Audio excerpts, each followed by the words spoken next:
Yes, Asher. What's the name of your file that I'm looking for? It's on the desktop itself, and it's called Englewood Presentation. There's two versions of it, a PDF and a PowerPoint.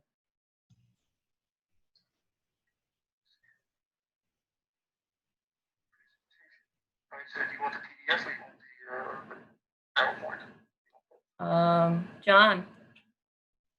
Hi, John. I can't hear you. Wait, hang on. Let me unmute you. Hi, John. John, I'm here with my IT person. I still can't hear you. Oh, you can't. Let me see. John, I can't hear you. I'm not muted. And I checked. No? Can you hear me now? John. Mr. Cobb, can you hear me? I Yep. can hear you. You can't hear We can me? hear you. Mr. Cobb, Yeah, I can hear you. can you hear me? Yep. Yeah? Okay, Yeah, I all right. can. John, can you hear me? I can hear you, yes. You can hear me, but I can't hear you. Okay. I can hear you, John. And I unmuted you. You can hear me, right? Can hear him. But you can't hear me, Yancy? No, Asher, you know what? I think because you have access to my log me in, I can hear it through my phone because you're logged in, but I can't hear it through my computer. All right, so you want me to log out? Yeah. John, I just want to know PDF or PowerPoint. Which one do you prefer? PowerPoint's nicer, PowerPoint? Okay. if you don't mind. So let me copy the PowerPoint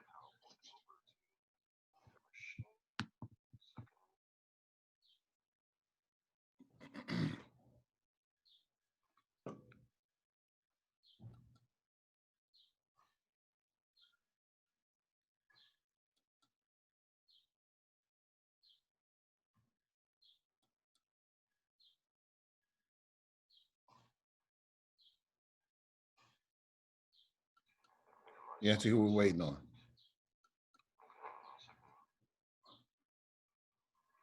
Yancy? Can you hear me? Can you hear me? I can hear you, Charles. I can hear you. I don't think she can hear me. Yancy, can you hear?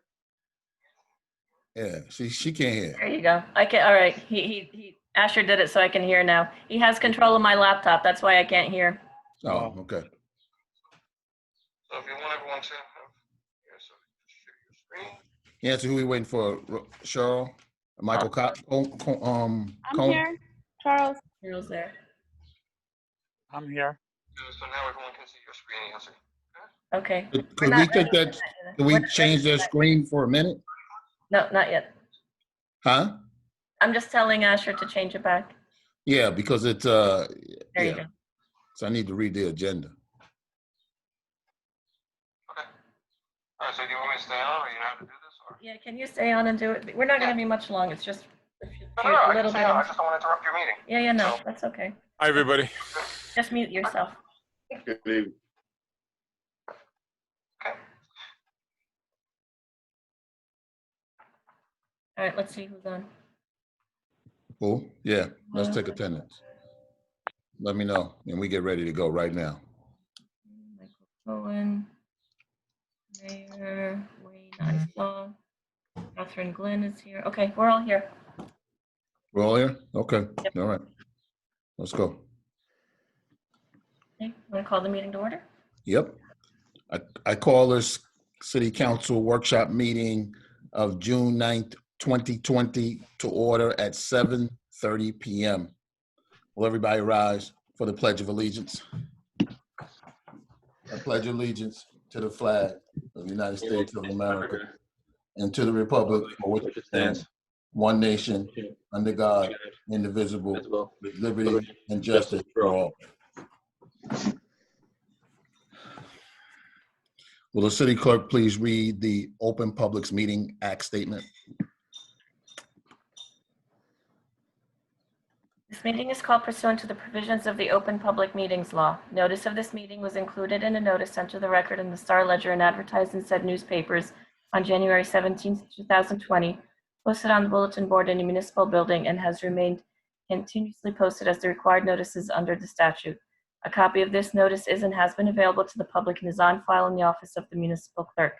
Please take notice that in accordance with the Open Public Meetings Act, NJSA 10:4-6 et seq, and in consideration of Executive Order Number 103, issued by Governor Murphy on March 9, 2020, declaring a state of emergency and a public health emergency in the state of New Jersey, the City of Englewood does hereby notify the public that to protect the health, safety, and welfare of our citizens whilst ensuring the continued functioning of government, the City Council workshop meeting scheduled for June 9, 2020 at the Englewood Municipal Court, 73 South Van Bunt Street, Englewood, New Jersey, 07631, will be held telephonically via Zoom only.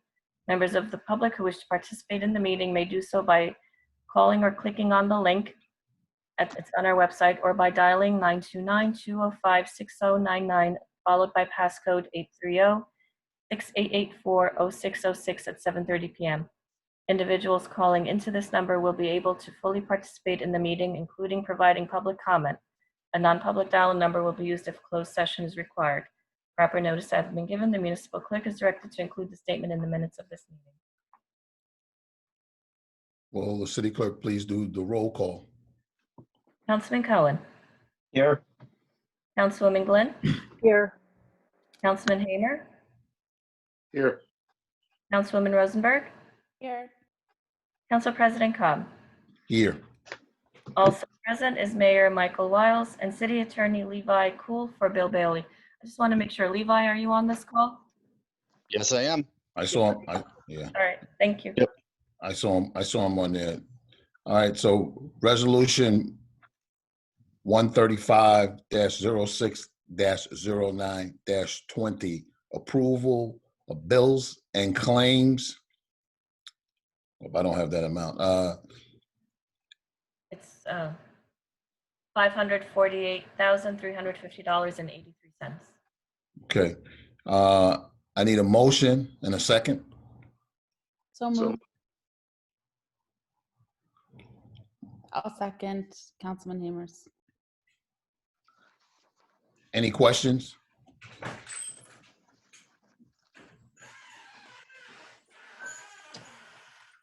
Anthony, Michael Kaufman on? Yes. I have a few questions regarding the bills and claims. On page 1 of 3, EAP shared services for $6,758.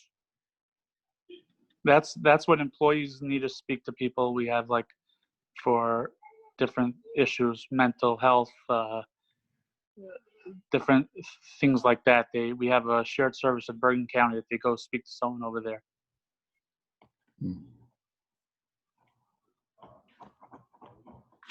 Okay. And then we have something, Allen Brightway. Yes, that's for knockdown lights throughout the city. One's on Engel and Demarest, and the other one's on South Bean and Forest. So these are lights that Mr. Volsi would have had replaced for us, for one for $6,794.58 and one for $20,066.91. Yes, insurance. When we get the money from insurance, it will be reclassified to the insurance line. When you say knocked down, were they knocked down by accident or something to that effect? Yeah, I think accidents. Yeah. That's why insurance reimburses us. Right. So the person who ran it or knocked them down, we also know who they are as well, right? Yeah. Okay. Unless they ran away. I don't know the specific cases. Okay. Then I have one commercial tire service. We have two bills there. One for $4,999.36 and one for $3,696.87. Buying a lot of tires, I think, right? Yeah, I spoke to Ed Roy about that. Mainly for the police, they're very expensive. They go high speed. One's a RHSII and one's a Reach Red Aurora. I spoke to Ed Roy. He said, yeah, they cost a lot of money. How many tires did we get? I don't know. I don't know the exact amount of numbers. Could you get the number?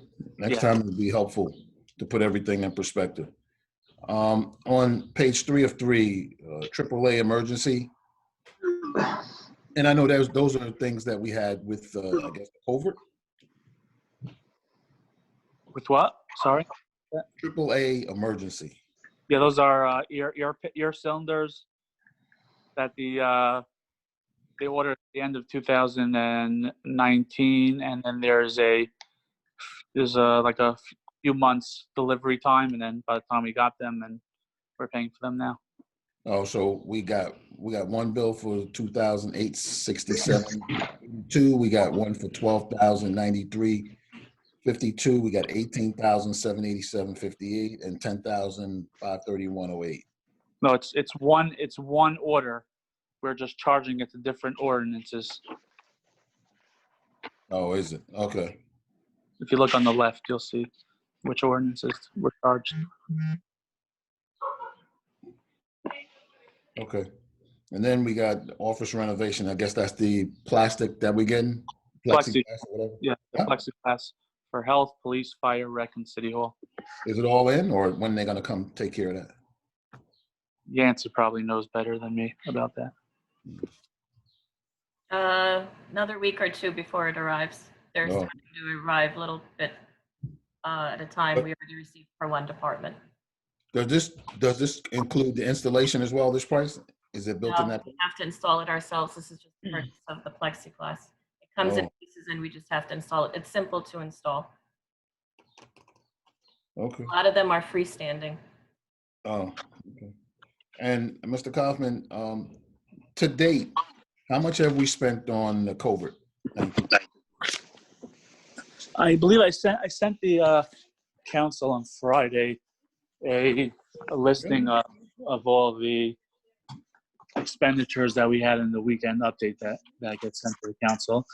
But give me 1 second and I'll tell you exactly, including this bill list.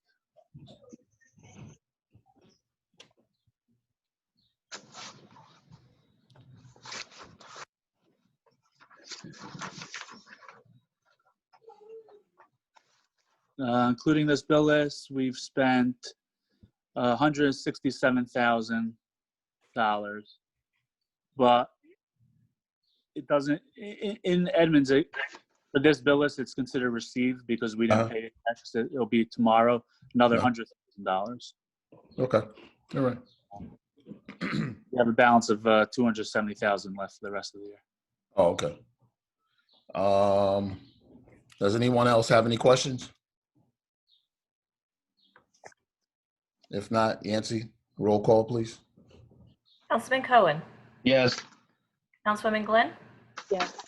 Councilman Hamer, Vote yes. Councilwoman Rosenberg, Yes. Council President Cobb. Yes. Now we're going to move to resolutions for vote. Resolution 136060920. Resolution temporarily waiving certain provisions of the city code to assist in local businesses during the COVID-19 pandemic. We have Point of order, Councilman Cobb. yes. Don't we normally open this up to the public for comment prior There we to? go. Okay. Yeah. I just read that. So now, well, do you want to do what you want to do first, or you want to open it up to the public first? Because it gives it a little bit more background to it, right? Yes, it would. Yep. So I think that you should. I'm going to hand this over to you to lead right now on this particular resolution, and then we can come back and then invite the public in. All right. Thank you. Yep.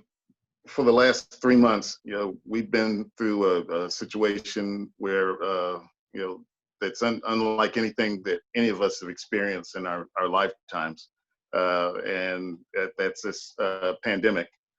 It's been hard on a lot of people at every stratification, and some of the businesses, and this is from a business standpoint, all through town. Some businesses may be gone at this point because 3 months out of inactivity and being out of action and not being able to serve meals and and taking receipts is devastating. So next Monday, the governor is reopening in phases, reopening, the state of New Jersey, and part of that's going to be for restaurants and outdoor dining. Indoor is not on the schedule yet, but or at least it's not going to be next Monday. But in order to do so, there's a certain amount of spacing that's going to be needed.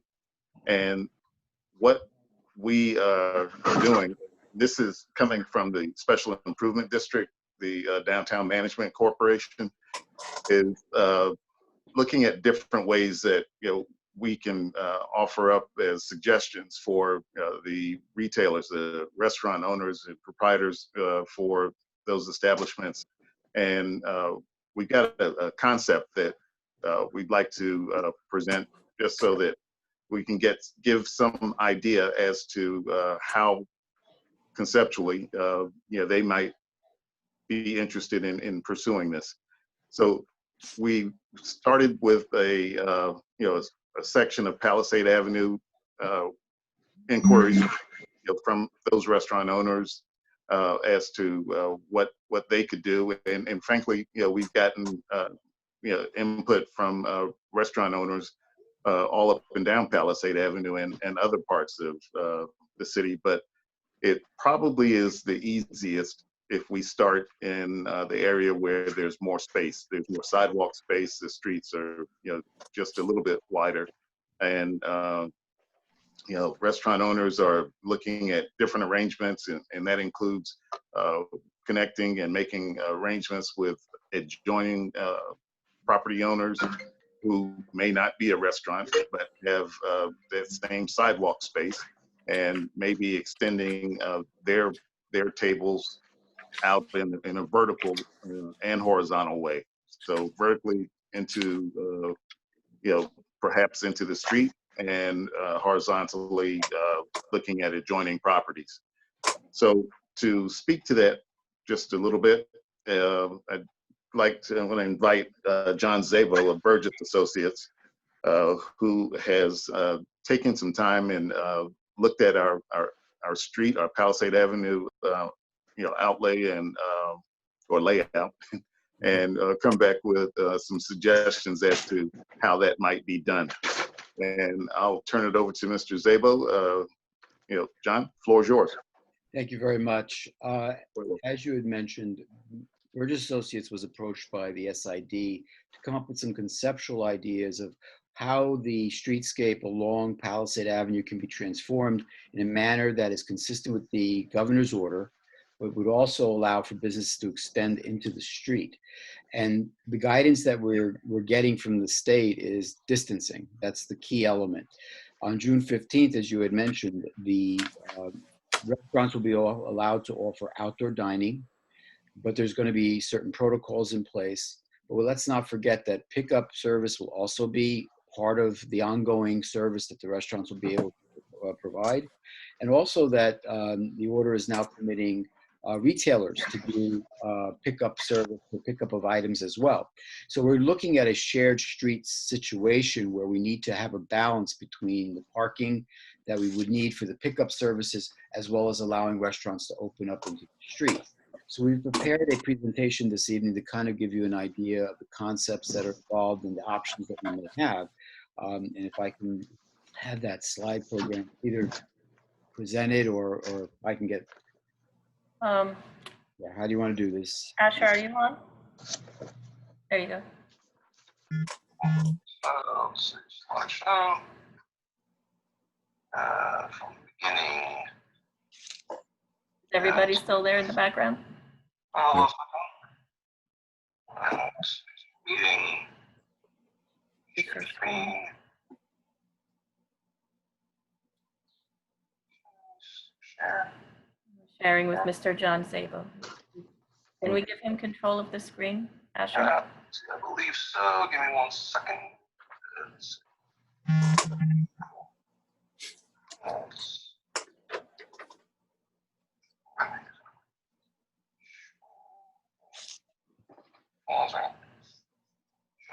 John, right there. Okay.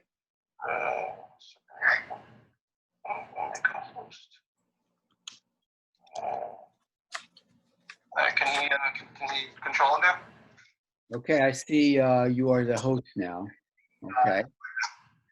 All right, so we prepared a brief presentation for you this evening, and we're going to hit three topic areas. We're going to talk a little bit about the study area, get into the conceptual designs, and then we're going to talk about some of the design elements that went into the conceptual design. Sorry, go ahead. Sorry, Mr. Zabo, go ahead. Okay. I'm trying to move the next slide. I think if you click, John. Yeah, I'm clicking. Let's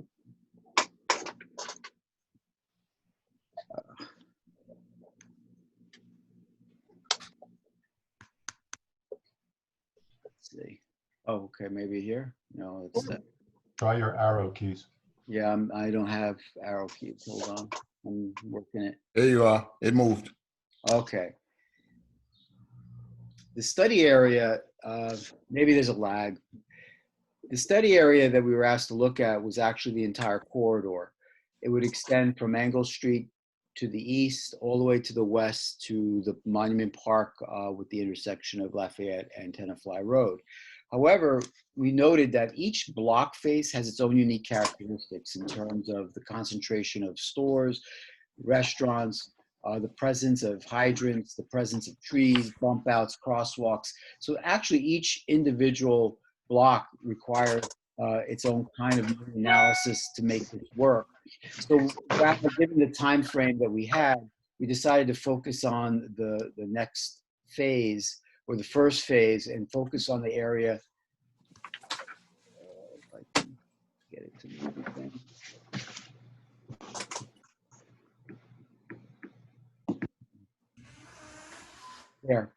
There's a lag. I apologize.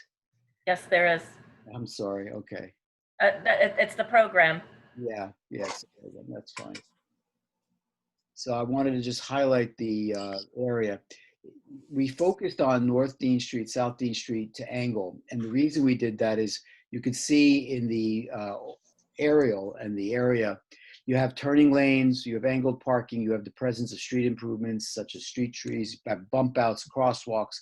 So we thought there was a healthy concentration of businesses and restaurants here. We wanted to focus on this as like a template and as a kind of a study area, mini study area to see how it would possibly look going forward.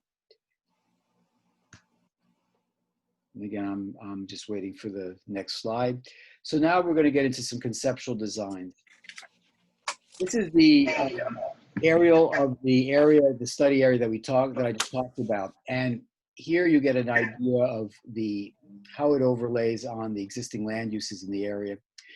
The hash areas that you see are potential areas for what we call, now you're going to hear a couple of phrases. Parklet is a common description for extending public activity into parking areas that adjoin sidewalks to make it an extra or expanded a public space.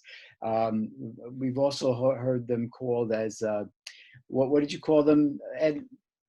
Streeteries. Streeteries.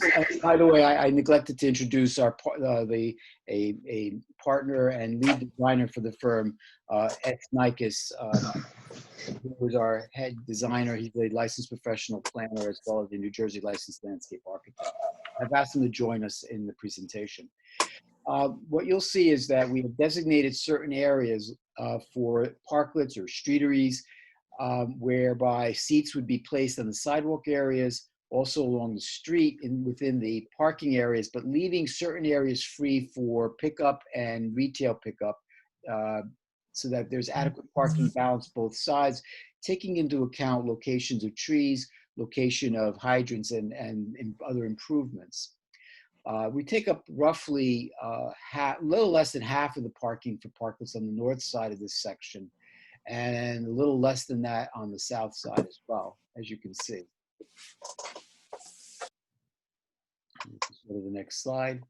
And this would be a plan view of what it would look like in terms of construction. You'll notice we have barriers on the periphery. Those are Jersey water-filled barriers. The dimensions are roughly 12 by 64.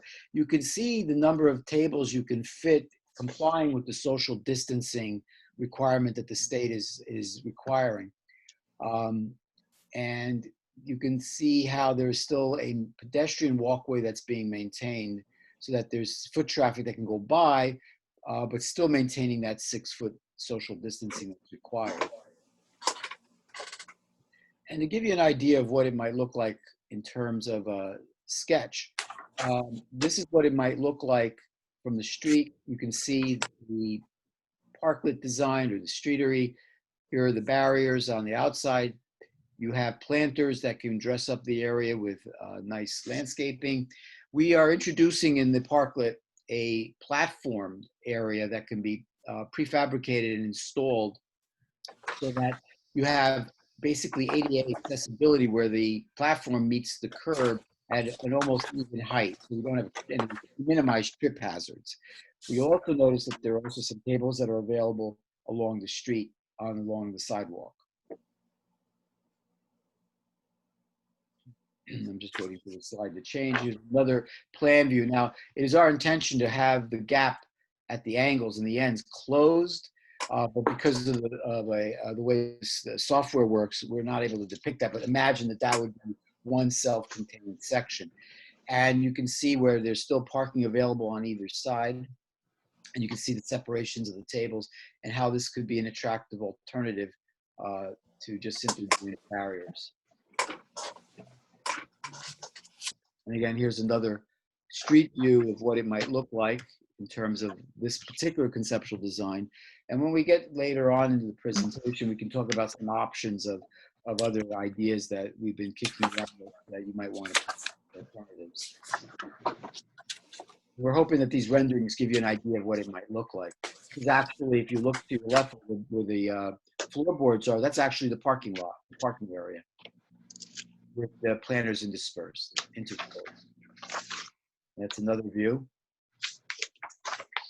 And again, these would be replicated down the street all the way to the west side, strategically located, maintaining the balance between parking, the need for outdoor seating, and where the restaurants and stores are the most apt to use these facilities. Now, there are certain design elements that are associated with it.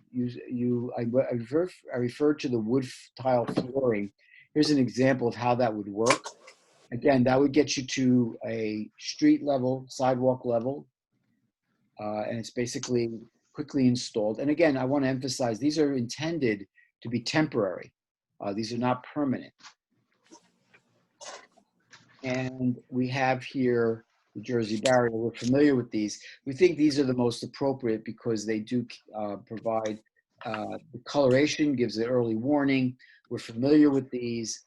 In discussing this in the office, we determined, this actually will slow down some traffic along Palisades because people will notice these barriers out and naturally come to a slower speed, intuitively driving down the road.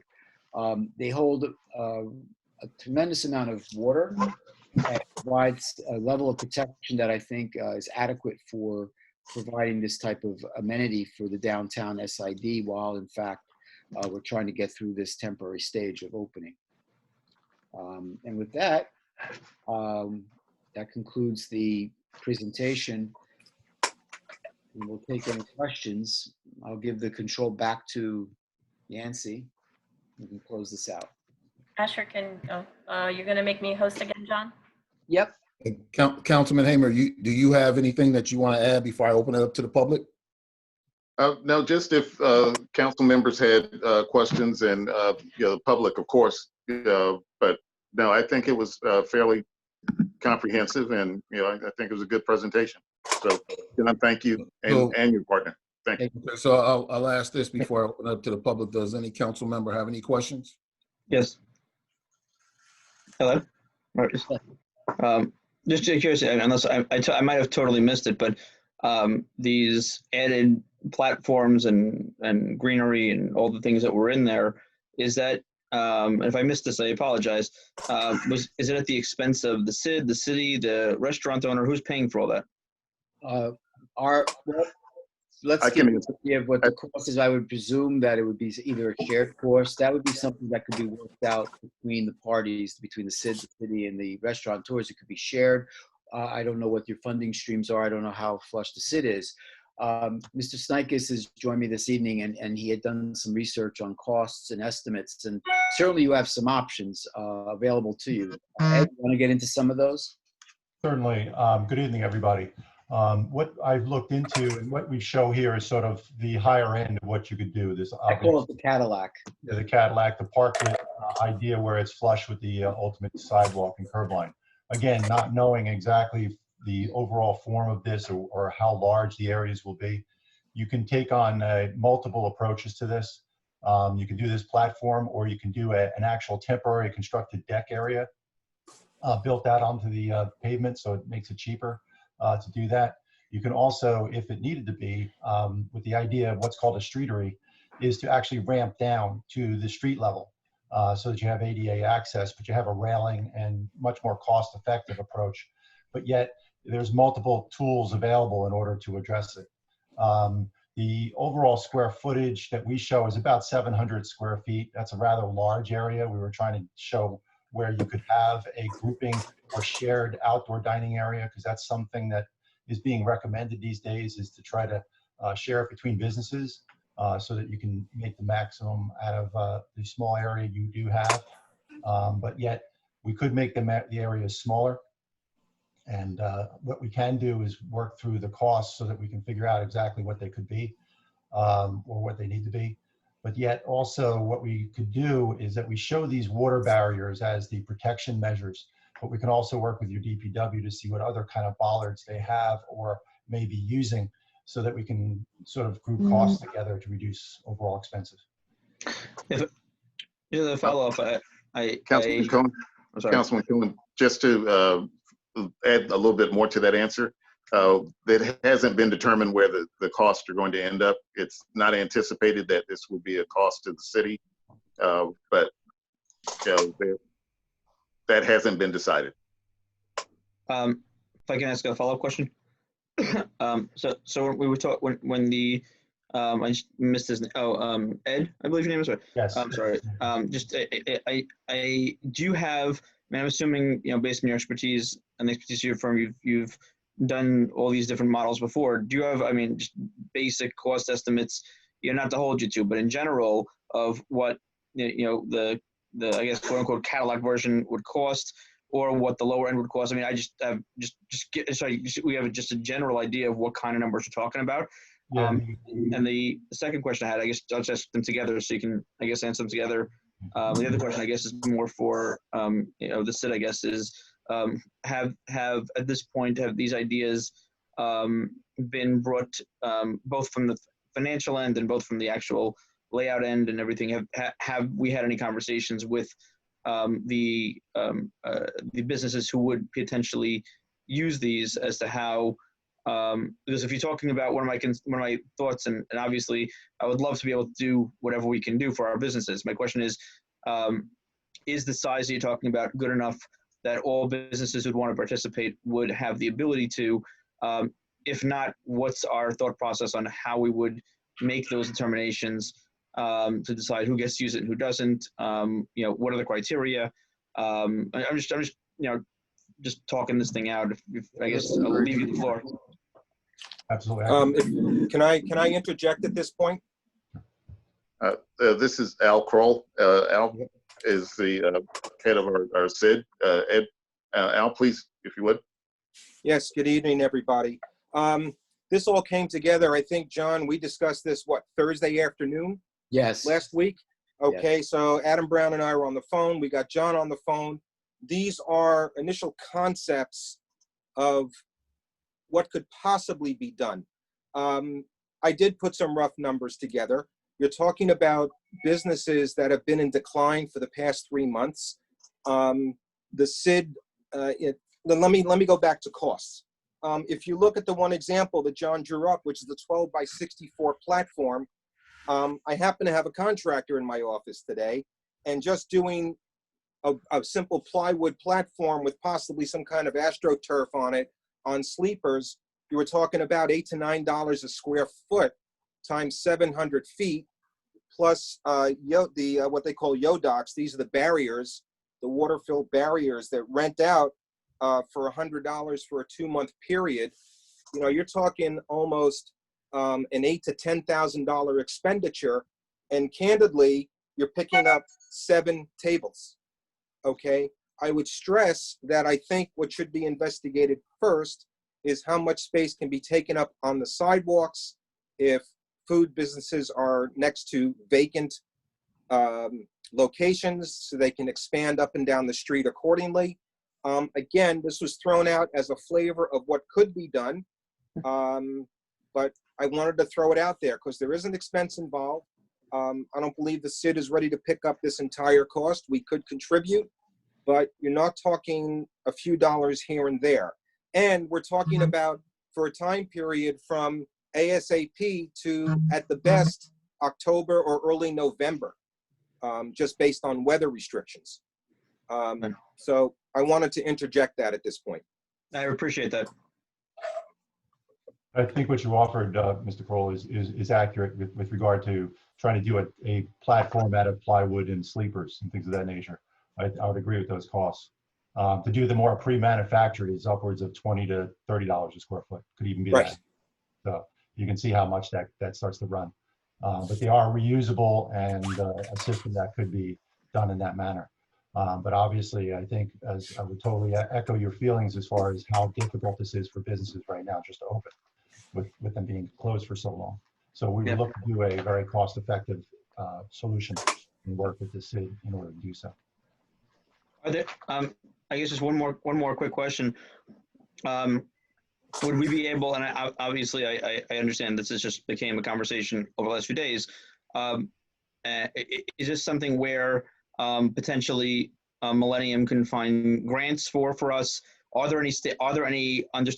there be any state grants or county grants that could assist with that? I'm assuming that you haven't had any. I mean, it's been 3 days since you looked at this and 2 business days, so I don't expect you to have answers now, but I mean, just maybe we can have, our grant writers, see if this is something we wanted to pursue, if there's an opportunity, for funds in those kind of places as well. I think most of I'm familiar with some of the programs, Councilman. Many of the programs through the EDA are really focused on financing payrolls and trying to keep businesses afloat, as opposed to this type of activity, but we can certainly investigate that, or your own staff. But most of it is going to direct aid to the businesses to keep them from, to help them survive the interim. Does SBA have any programs that can handle this? I'm not aware of any, but it's easy enough to research. There's a ton of information from the SBA and NJEDA online. I get bulletins every day, and I look through those programs. I haven't seen any because we do this in other communities. We worry about downtowns and also representing other municipalities. And I haven't seen it, but that doesn't mean it's not there, and we'll certainly look for it, because that's certainly an answer. It would be helpful if the state, if they were to allow this to occur as they are on June 15th to kind of try to facilitate some of the funding. But as you know, Councilman, there's tremendous demand for limited resources now in many directions. Sure. I don't know where this would fit in the priority of things, and that's the issue. No, thank you. Just thought I'd put it out there. Yeah, no, it's worth investigating, certainly. Thank you. I'm gonna open this up to the public. On this, Councilman Cobb, I had a question. well, gotta raise your hand. I can't see it. Okay. I was just waiting for you to ask. Okay. Okay, thank you. In your opening part of your presentation, you talked about how the length of Palisade Avenue had different look and feel. I forget the exact words you used, but they were almost like block by block, had a different, had different challenges and different things that would be addressed. Yes. The proposal that you have with the decking and the barriers, was that meant for the entire length of Palisade Avenue? The design concept that ultimately arises from this is the prototype, can be carried forth. It's just a matter of where it would go in terms of how many spaces, where they would be located, in terms of where the hydrants are, the other improvements that may be in the way. You want to maintain site distances, block distances are different as they vary going down the street. So it just has to be strategic. That's why we felt the best way to present this was to provide a prototype of how it could look, because you would probably want some consistency down the street. And once you decide on a particular design, we wanted to give you some ideas and flush out your thoughts before we proceeded any further. But each block is going to need its own little tweak in terms of where the spaces are going to be dedicated to parking and where it's going to be dedicated to these public spaces for eating. Each one's going to have its own little characteristics because of just the nature of each block. But what you're looking at tonight is the prototype of what it would carry down to for the remainder of the street in some manner. Is Okay. that's our vision, correct, Ed? That's correct. Yeah, take this, whatever you decide to do, whether it's ramping, whether it's, downsizing it or whatever, it could be replicated. But I think you want to maintain a consistent design for safety, for aesthetic, whatever you ultimately decide you want to do, you want to do it right and replicate it all the way down. And we did show you the Cadillac, but then there are options for stepping down depending on what you feel is appropriate for the street. Okay, thank you. And just one follow-up. Do we have any sense of how storm resistant these temporary decks could be?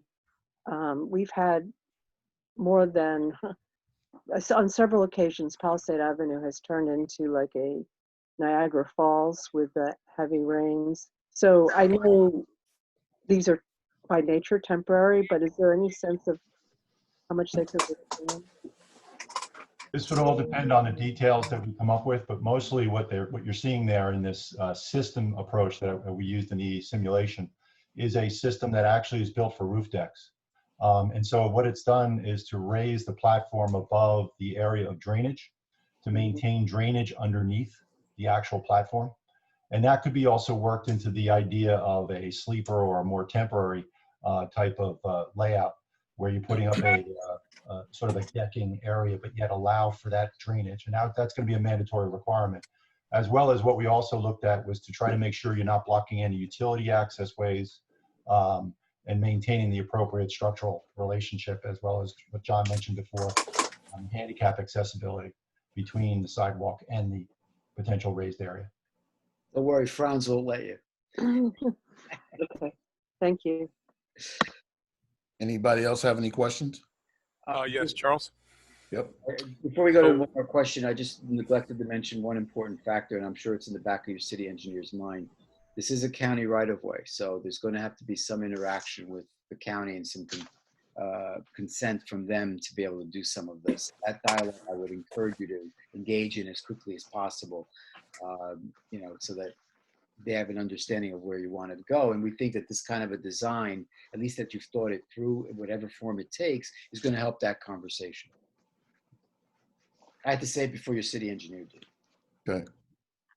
Thank you, John. Thank you for this plan that's being suggested. Just a question or a comment, if I may, that we have to be super sensitive to the aging community that we have and the change in weather. If this is something that we expect to be in place to or through the winter, we also have to come in with a competent pedestrian plan. Are we going to have residents walk up one side of Palisade Avenue, down another side? Are we going to mark the sidewalks every 6 feet away? So does your group have the same competency as you do with restaurants to kind of map out the pedestrian sharing, if you would, of the experience with restaurants on the streets, John? Yes.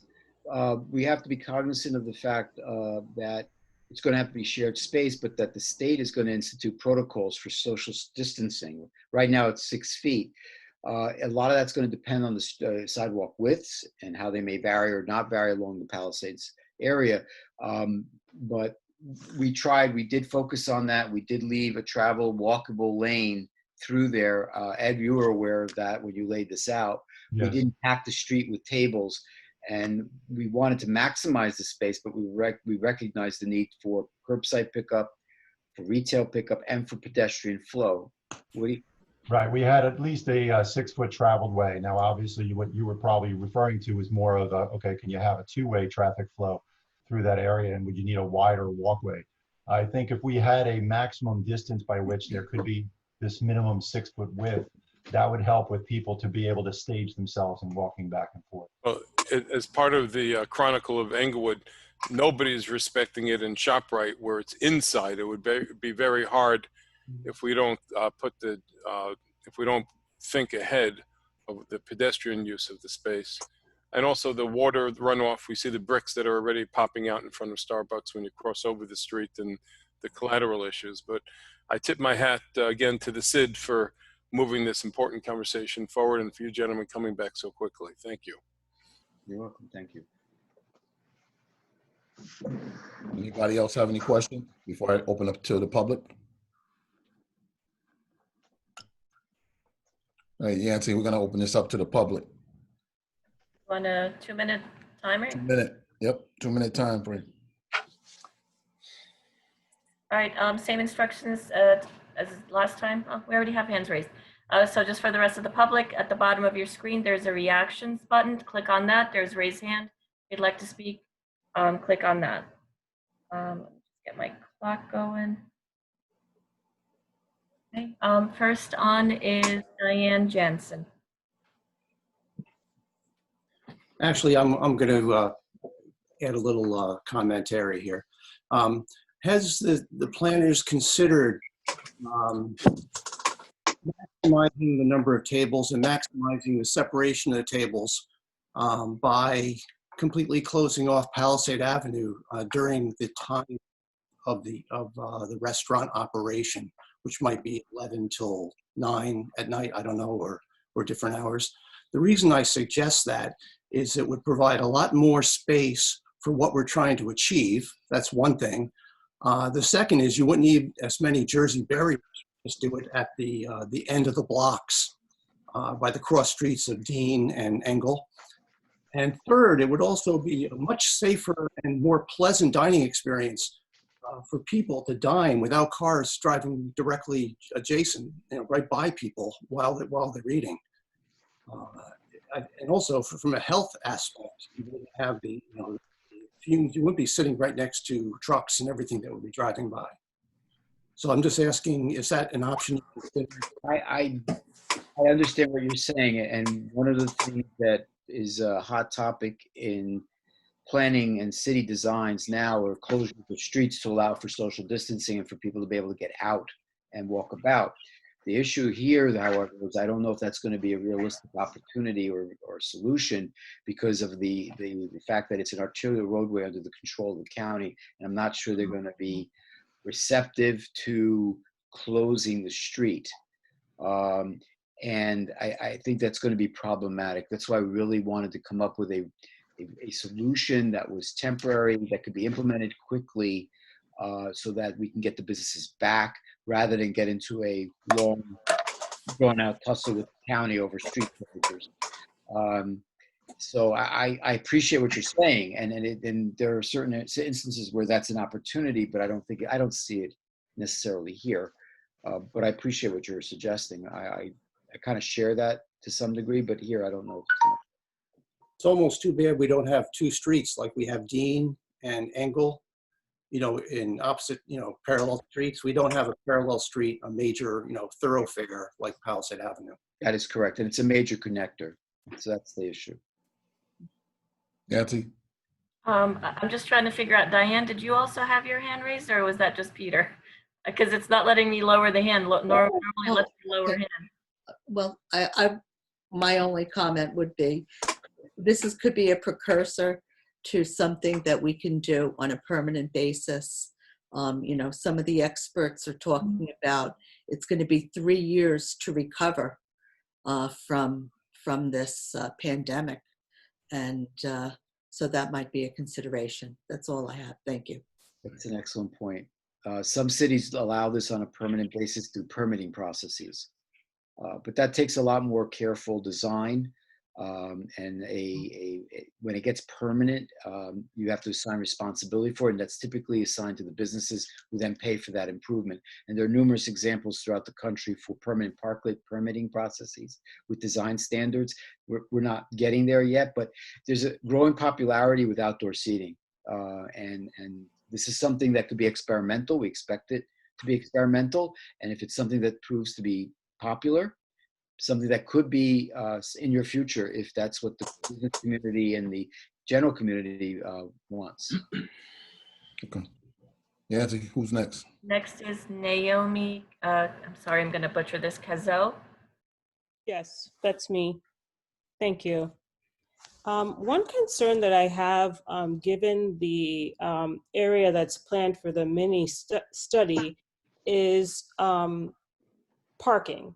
I've noticed that just given the popularity of the area, Starbucks is there, Blue Moon, you have Ben & Jerry's across the street. Like over the summer, I find that sometimes if I get there at the wrong time, I can't find parking even, further down Palisades Avenue when I want to go into one of those stores within that Ingle to Dean Street area.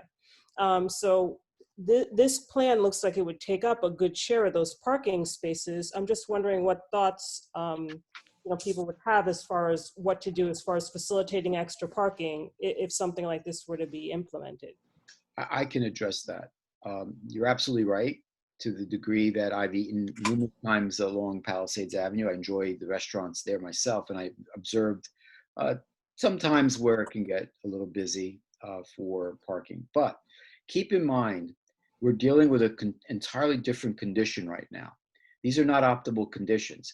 The state is restricting capacity. They're restricting the table distances. We're at reduced capacities of 20 to 50%. So if you balance that reduced demand against the parking, we took a little less than half, so that we still provide viable parking. We take into consideration the decreased demand as a result of all of these restrictions based on the COVID-19 pandemic. And so we're dealing with a different condition right now than we would normally see in the summer. And so we think that there's a balance here where, because of the reductions in seating and demand, and also there's going to be strict guidelines for reservations. People are going to have to be, even for outdoor dining, they're going to have to be very strict limitations on the people coming and going, and that's going to have to be monitored. Is it going to be perfect all the time? We're human. As the mayor pointed out, you can go to ShopRite and see what goes on. It's a matter of how well it's enforced. So while I understand your concern, and it's a fair one, I think the balance here is reduced demand based on the separation and reduced capacities of the facilities. We're talking about restaurants and retail. Okay, so you're thinking that given the changes in demand, or I don't know if that I would really call it demand, because I think that there's definitely a public demand to get back into these spaces, but the restriction that would just necessarily be in place by law because of COVID, that not as many people will be going into those places, and that parking should be plentiful for those who want to patron those establishments and make the reservations and all that you're saying. Correct. You're going to see substantially reduced seating capacities at these restaurants, even with the outdoor dining, and that's balanced against the supply that we're trying to maintain here. And again, it's a temporary situation. We pray. Thank you. Yancy?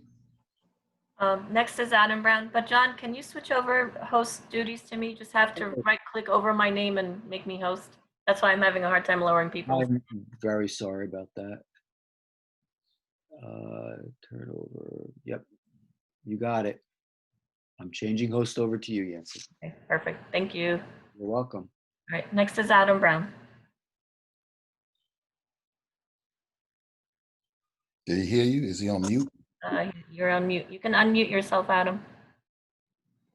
All right, go ahead. How about now? Okay, perfect. Okay. Don't you wish you had this in city council meetings when they're live? First, I want to mention that John Zabo is very experienced with the city of Englewood, and he is the planner for the Board of Adjustment. So he is a person who's here all the time, who has the interests of the city at heart. He's not just a hired gun. And the firm he works with, Burgess Associates, has a very long history in this town and throughout the county, and is one of the finest in the state. And which is why I think we at the SID jumped at the opportunity to have him participate. Couple of things regarding the Jensen's comment about Pal Ave. It's long been a dream to turn that into an outdoor pleasant area. Part of the problem is that this is a major route for New Jersey Transit. 186 and various buses go zooming up and down Palisade Avenue morning, noon, and night, and that particular stretch of territory has been a center of transportation in Bergen County since revolutionary times. And I don't think that New Jersey Transit will let go of it lightly. But the long and short of it is, no matter what we do, it's going to be a very long process dealing with Bergen County to ever want to impede the flow through Pal Ave. And so I think that John is sage in suggesting we get going here, and the perfect is the enemy of the good. And I think what he's proposed here is very good. I want to mention one thing about parking, is that probably the greatest secret in Englewood is that we have $11 million, 475 car parking garage, a few steps from Palisade Avenue, which always has available parking, always, morning, noon, and night. And in fact, we tested it out a couple of years ago when the PAC had a big night, when they had a full house of out-of-towners, and only 40 spaces out of 475 were taken. So the garage is an amenity that's barely been used, and perhaps part of the task here to removing some of the spaces on Palisade Avenue is to find a way to make the garage finally more appetizing to people who shop downtown. The next thing I want to mention is the demand is greatly reduced, if for no other reason, because the PAC is closed. All right, the PAC is what drives traffic after 5 o'clock all throughout the year. And without the PAC open, and we have no idea when that will reopen, demand is greatly reduced. And even without COVID, with a closed PAC, we would be probably at half of our capacity in the downtown. If the PAC closes permanently, that's a catastrophe for the city. Now, I just want to mention to you on the subject of cost. I know that Mr. Krull brought up the subject of it costing about $8,000 to build this parklet, is what they're called. But let me just put that in perspective. I think, John, if I saw correctly, you had 6 tables in the parklet in front of Blue Moon. Is that correct? About 6, yes. Okay, so 6 tables of 4 people? Yes, and the restriction is you can have up to 8. Okay, so let's call it 6. So, or let's call it even 5. 5 times 4 people is 20. Figure there are 4 seatings a day at least. So it's 80 seatings a day. 80 seatings a day. Ever walked out of Blue Moon spending less than $30? Okay, that's $2,500 a day. That's $7,500. That's $75,000 a month. Over the next 5 months, that's $400,000 in revenues for Blue Moon. So I would submit that $8,000 over a 6-month period is chump change. And I'll bet between Blue Moon's landlord, the SID, and the tenant, we'll find a way to help put that deal together. And I also want to mention that the suggestion here was, as Catherine pointed out, was to develop a vocabulary, okay, a planning vocabulary that could be applied all the way down Palisade Avenue, also to the extent possible, and it's going to be a challenge because of the narrowness of the sidewalks, up and down Engle and Grand and North Van Brunt, right, which has restaurants, and South Dean and North Dean. So we're not excluding any part of Englewood. It's just that this being the most challenging block in town seemed like a place where John and Burgess Associates could flex their muscles and show us what they can do. So that's all I have to say. And John, that was great. And I appreciate the council giving this their attention. Thank you very much. Yes. Thank you. Yancy, anybody else? No. Anyone else? Again, to the public, Mr. Johnson's just raising his hand. Sure.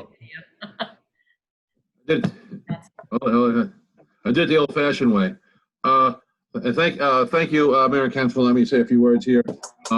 And thank you for the presentation that I just saw. I have one question and one comment. First, let me Direct you to a bill that's going through the Assembly now and also the Senate, A 4190, also S2522, which A 4190, as I understand this bill that I'm on, will allow a municipality to expedite the use of a county road and during these times to provide dining. So that's A 4190. That's being that to get to the governor. Thank you, Mr. Jansen. Trying to get that to the governor's desk as soon as we can. Now, the platforms, the 12 by 64. I think I heard that before. Will that work on North Dean Street? Because I missed the very beginning of the presentation. Will that also work on North Dean Street and on, well, probably not Engle, I guess, but will that work on North Dean? I'm sure if we looked at it, we can make it fit. What do you think, Ed? John, 4 restaurants there? They are smaller areas, obviously. You do have parallel parking, not angled parking. Yeah. So technically, that's probably more of a 6-foot wide condition. So sort of a single table in arrangement. So that would be the model that we would work towards for the side streets. Okay. And on West Palisade, and this probably for the council, for the CID, we're going to allow these restaurants to expand their footprint to the building or business next door if the business permits them to, and they can have tables set up there. That seems like a very logical progression and a solution to allow that. I mean, makes perfect sense. Mm-hmm. Right of way belongs to the city, or wherever portions that do go to the city and right of way to the county. So that frontage is on the sidewalk really is public domain, and if a store is vacant, I would take advantage of it. Did Jeff hear you say that the sidewalk is public domain? The sidewalk area is within the right of way, which belongs to the public domain, whether it's county or city. Like the sidewalk in front of Verizon is public domain? It's a sidewalk. They may have responsibilities for maintaining it. They may not like that. There are ordinances for that, but it's public domain. Well, that's interesting to hear. I'm calling them tomorrow. All right.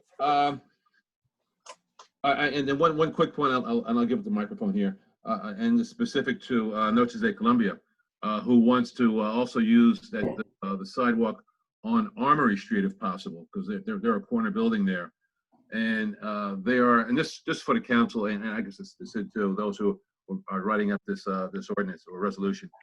They want permission to have a service bar outside, so they could just a service bar now. You cannot order. This is just to get drinks with a runner to get the drinks from the service bar to the customer, which may be down on Armory Street. So that may be something that they may come up later on as a question from them or a concern from them. So I'll put that out there now so you're aware of that. I believe there's legislation or there's been approval through the ABC to allow businesses to apply to allow their indoor license to extend outside, because people are used to their little glass of wine with their meals. What you're describing, I think, is going to take legislation on your part, Councilman. You might want to investigate that. Okay, you're thank setting you. up a different situation. Okay, thank you. My opinion. And, on Yancey Field, I know you probably other people want to ask questions, and maybe if there's a second round or something, I'll come back later. And then Carol also raised her hand the old-fashioned way. Okay. Carol, do you want me to unmute you? Okay. She's got 2 minutes. Wait, you're not muted. Carol, you got to unmute yourself. Carol, there you go. Okay. Yancy, my first question is, I thought our proposal was going to be presented to City Council tonight. Is it on the agenda? Which proposal, Carol? The one about what we're doing with temporary outdoor dining. That's what was discussed. Carol, let me explain this to you, Carol. That is the resolution that we just discussed. We just wanted to give the folks from the CID the opportunity to talk about their vision for the downtown as part of this conversation and at this point in the meeting. I didn't want to wait till the end of the meeting to have them present. And since this was associated with the downtown, we just felt that we would do it all at one time. Okay, so in other words, we are going to be able to present the temporary outdoor dining plan? Well, we're gonna put it up for a vote that we'll see. If Okay. you read the resolution, you'll see that that's what that's about. But this happens to be something that would be included in that, you know, in terms of having options, how we would set up the downtown. So we figured that we would add this in as part of the conversation. Okay. We're not acting on this piece of it because obviously there's some more work that needs to be done on that. But we just wanted to put this in since that conversation was taking place about the downtown today. And Okay. this resolution that's currently on the floor that we will take action on. Thank you. I just wanted to answer some questions. You had asked about funding with SBC and also NJEDA. I've been working with those people. There is no funding for a program like this. And, you know, because it's all, like you said, it's all to really be helping the businesses with loans and giving money. The other thing is that I had looked at parklets and the Erie, and I didn't put them in our proposal because of the money situation. So when I have an opportunity, I will talk about the proposal that we have and what we're going to do. Okay? So that's it. Okay, thank you. Thank you. Anybody else, Yancy? I don't see anyone raising their hand. You don't see anybody else, right? No. Mr. Kopp, did you want maybe Levi to explain the resolution that's being? Yeah, well, that's what but yeah, first I wanted to see if Mr. Hamer had any closing remarks on this, and then I want Levi to explain the resolution, and then we'll take action. Council President, Chief Suffering here. My hand was raised, but I guess you can't see it. I can't see it. Yancy has to see that. I didn't see you. Sorry, Chief. Just go ahead. One question of concern. In the proposal, the barriers that are used to protect the area, I don't know what their crash rating is. Usually the water-filled barriers are used as a buffer more than a protective zone. And the concrete jersey barriers are normally more of the protective level. And I just want to know what the crash rating is and what the viability of putting those in there, whether it's going to properly protect any patrons should an errant vehicle run into them. Ed, you had looked into that issue? Yeah, I don't have the actual crash rating for you, Chief, but that would be something that we would obviously support and provide that information for you. We were trying to provide options that are very easy to transport, take in, take out, and be reusable elsewhere. With a concrete barrier, obviously, there's a lot of weight. There's multiple construction vehicles involved in setting them up, things of that nature. So we're trying to provide ways of being very flexible and temporary. But yet, that's a very important question that we'd have to address. No, absolutely. I mean, based on my experience with those, depending upon how new they are or potentially damaged, filling them up with water, they have a tendency to leak and reduce the effectiveness of the unit itself. And that's often a concern that does arise. And I would defer to the professional. Maybe Franz has a different opinion. I just want to make sure that whatever we're going to put in place to protect the patrons is going to be sufficient, because we do have vehicular traffic that includes large vehicles and buses as well. Agreed. That's agreed. Yep. Chief, you finished? Yes, sir. Thank you. Okay, thank you. Mr. Hamer, Councilman Hamer, do you have any closing remarks before I hand it over to Levi so he can explain this resolution? Absolutely. The whole idea behind this is, we're looking at a changing landscape, and sometimes every week we get new pieces to this puzzle, and sometimes multiple times during the week, we get iterations of different changes. So we are just trying to explain to as many people as will listen that we're here to try to help. We don't have all the solutions, and some of the solutions that we come up with will have to change because of the environment changing. So this is an opportunity for us to assist. And, as I said, it's going to change, and we've got to be willing and flexible and try to help come up with good ideas. And, what works for one part of Palisade Avenue may not necessarily work for the other part of Palisade Avenue, as was described by, the presentation or within the presentation.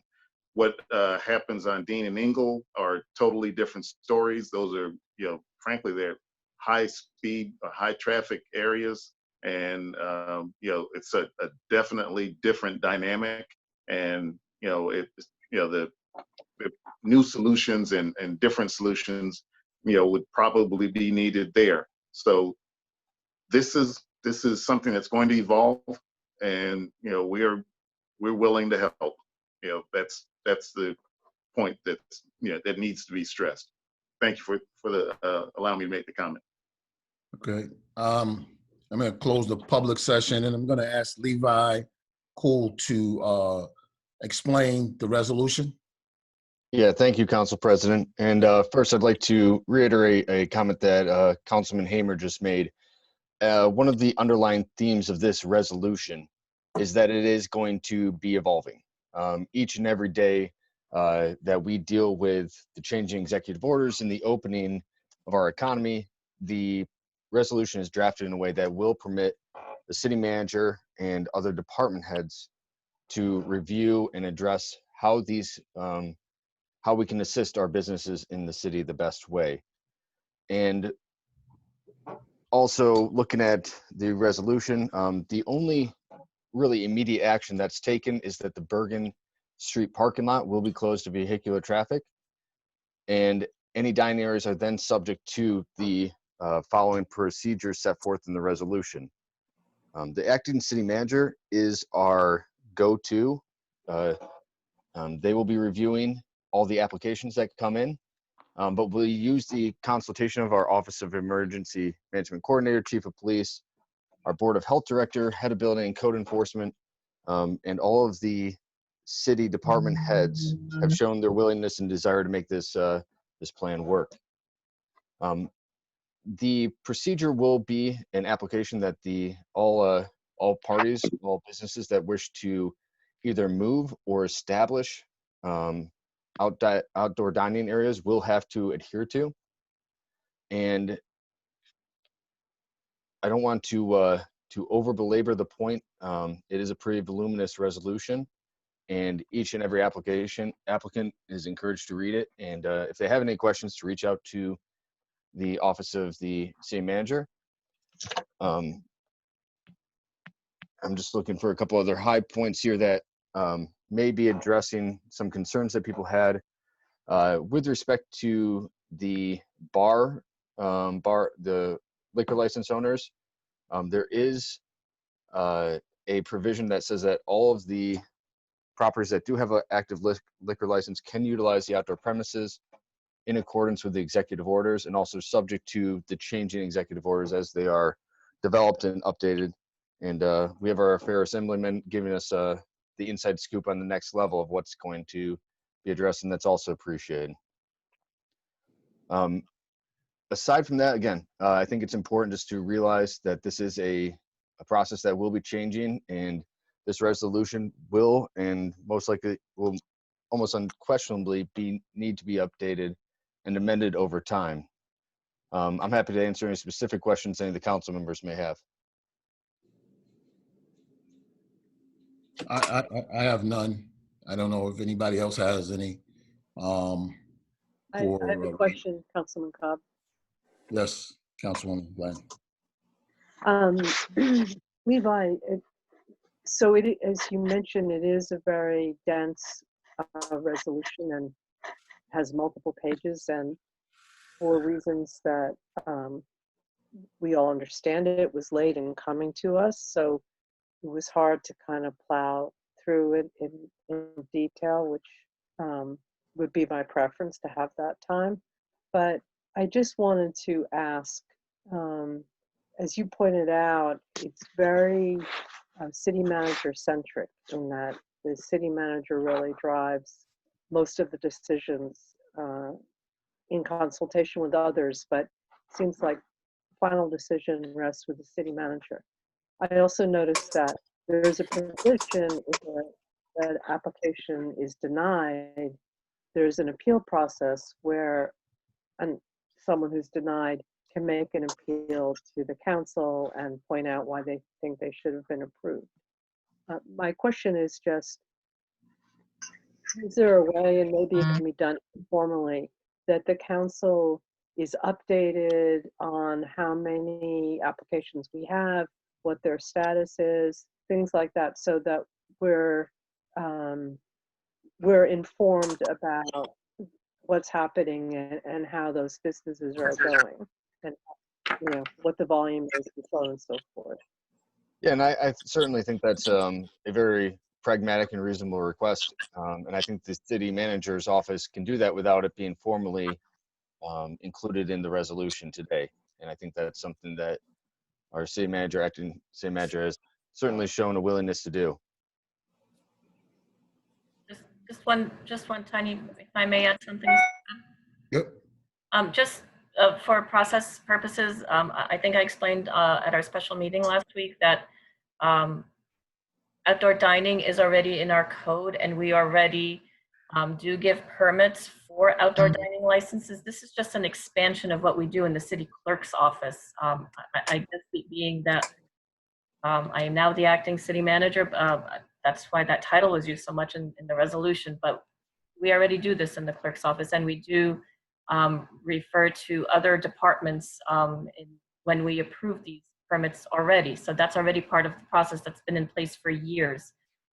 This is just to allow for the expansion per the governor's orders to move to the next properties or driveways, parking lots, whatever our businesses come to us with, just to be able to help them out. I don't know if that helps out a little bit, Councilwoman, with your concerns. But definitely more than happy to provide you reports with what it is that we will be doing. Very good, thank you. Any more questions from any of the council members? Councilman Cobb? Yep. Just a comment with regard to the last bit of back and forth. I think it probably would be helpful if we came up with the things that we're interested in seeing out of the acting city manager with regard to the applications and status and whatever is going on, so that way everybody's expectations are managed and met, and we have a good working relationship with the acting city manager, and this will allow it to stay transparent, and everybody will stay informed. Okay, that's fair. We can come up with something and we can add it in when we get going here. But this is to get going, and as we go, we could amend it or whatever we want to add to that. Yeah, absolutely. And sorry to jump in. This is Levi again. Yep. In terms of including something as a necessity of the application, it would have to be codified in the resolution. So we would have to amend, as you point out, Council President. We'd have to amend the resolution if we're including any additional criteria, and it will be time of the application. So if somebody wants something down the road and there's an additional impediment, they have to deal with that at that time. Right. Not the time they file their application. Okay. And sorry, Mr. Cobb, just one final reminder that in the resolution is the ability to waive the fees. There is a fee associated with the outdoor dining permit, and what we had requested last week was that that fee be waived for the businesses to assist them, and that is also built into the resolution. Yep. Got it. Does anybody else have any questions about or any concerns about waiving the fee? It's a $150 annual fee. Right. I'm in favor of waiving the fee. I'm sorry, Ms. Councilwoman, I didn't hear you. But I'm in favor of waiving the fee. He's in favor of it. Hi, Cheryl. Hi, Charles. What's up? So, okay, is everybody on board with this? Anybody else have any more questions? And we can move this to a vote? Yes, no, maybe? Yancy? You want to do a roll call? We need a motion. Motion for a second. And a second. We need a motion and a second for resolution 136. So moved. Second. Mr. Cool, I see you have something to say? No, I'm sorry. That was, did not have anything to add. Oh, okay. All right. You ready, Ed? Yeah. It's on you. Let's go. Okay. This is just to waive the fees, right? I'm sorry. No, this is to, we're voting on resolution 136. Part of that is waiving the fees. Yep. You know, all right? Yeah, I wasn't sure. Okay, fine. Okay. All right. Let's go. Councilman Cohen? Yep. Councilwoman Glenn? Yes. Councilman Hamer? I vote yes. Councilwoman Rosenberg? Yes. Council President Cobb? Yes. And then, Mr. Cobb, I was going to ask if on 137 be tabled. When I originally wrote the draft, there were two items that were split, and then when the resolution was written, 137 was incorporated into 136, so it wasn't needed anymore. So we could just table it, right? This table, it was, 137 was incorporated into 136. So we have to vote to table it, though. Yeah. So moved. We need a second? I'll second it.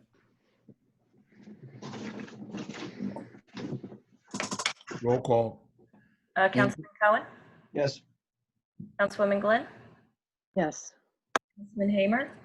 Vote yes. Councilwoman Rosenberg? Yes. Council President Cobb? Yes. Workshop agenda items, resolutions for discussion, amend the July meeting schedule. Nancy, I believe that's what you wanted to do.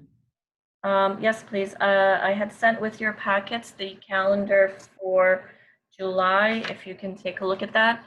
We have a meeting. Sorry, let me pull up the calendars that I sent out. So for July 7th, we have a council workshop meeting scheduled for that day. That is now the new primary election day. So I'm just asking if we can move. Can we move it to the 9th? Either that Thursday or I guess the following Tuesday, if you'd like. What is everybody's pleasure? Tuesdays.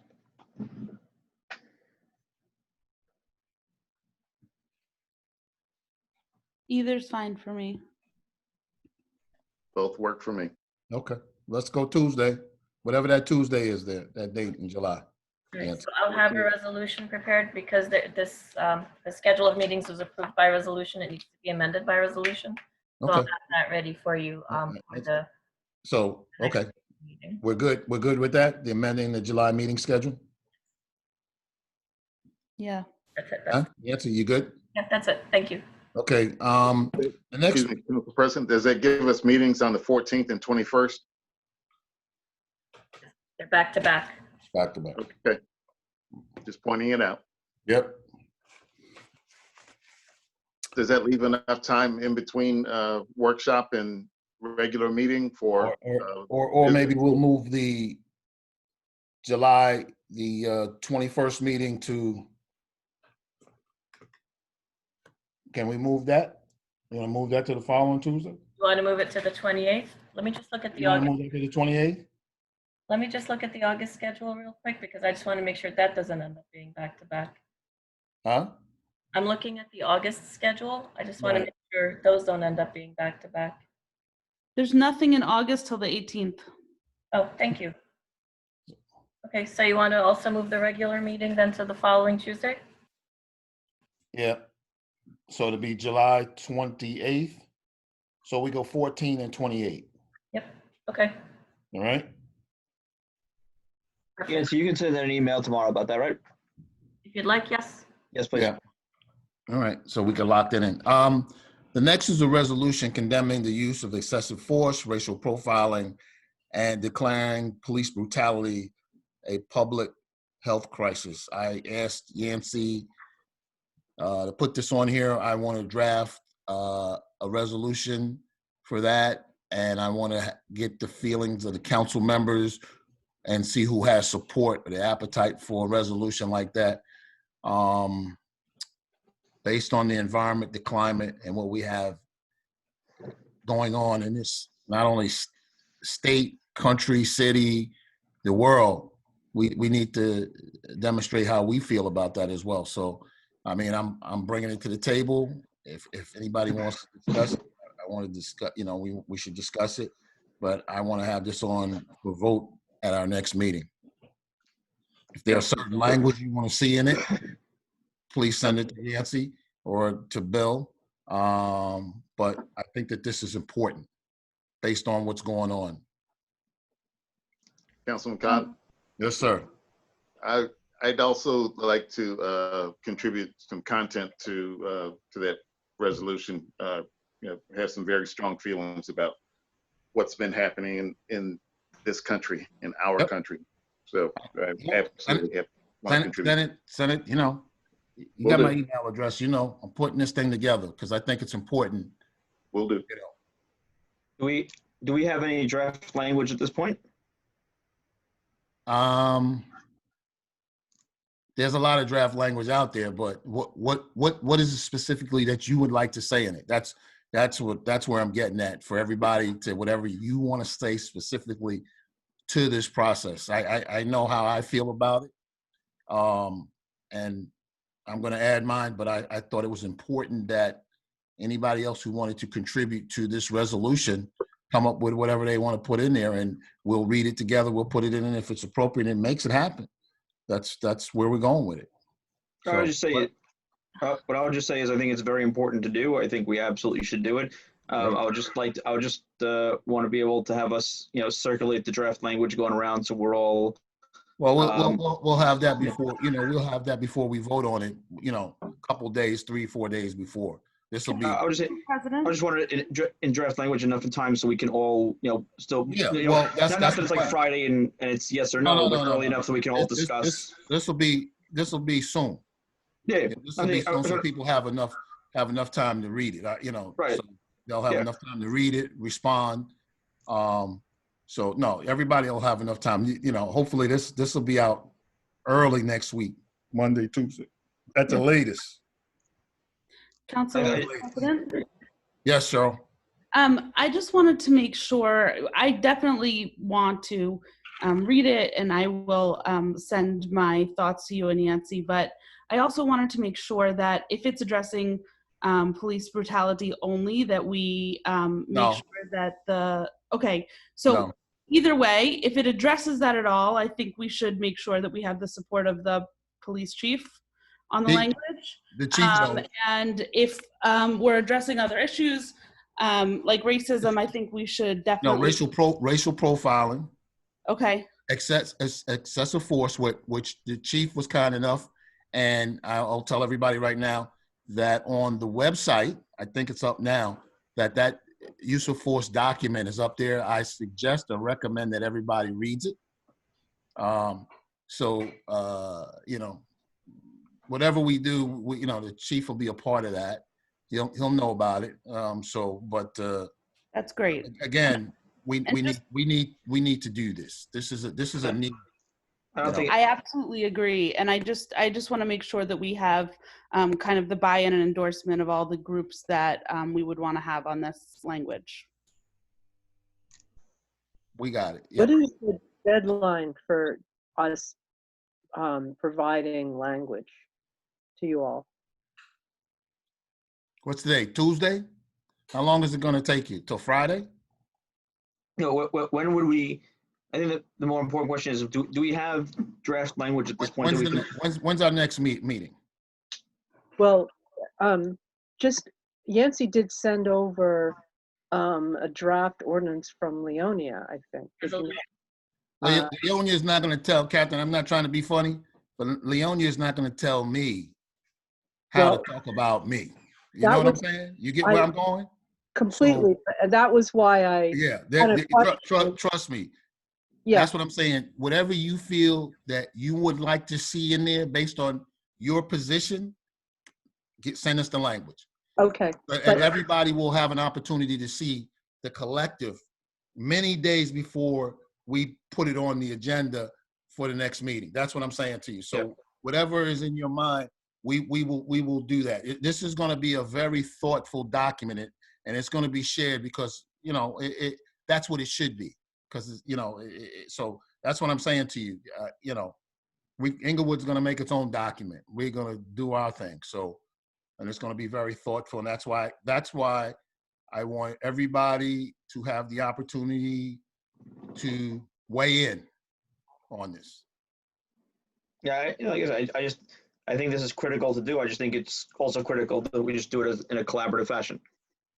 Well, that's why we're talking about it now. I'm doing it collaboratively. Yep. You know, I mean, you know, that's why. I mean, listen, I think it's important that we do it collaboratively because, you know, we can talk a good game about being collaborative, but it's what we do to be collaborative, you know. But again, you know, I think that our experiences in Englewood are different than the experiences in Leonia. I just will tell you that.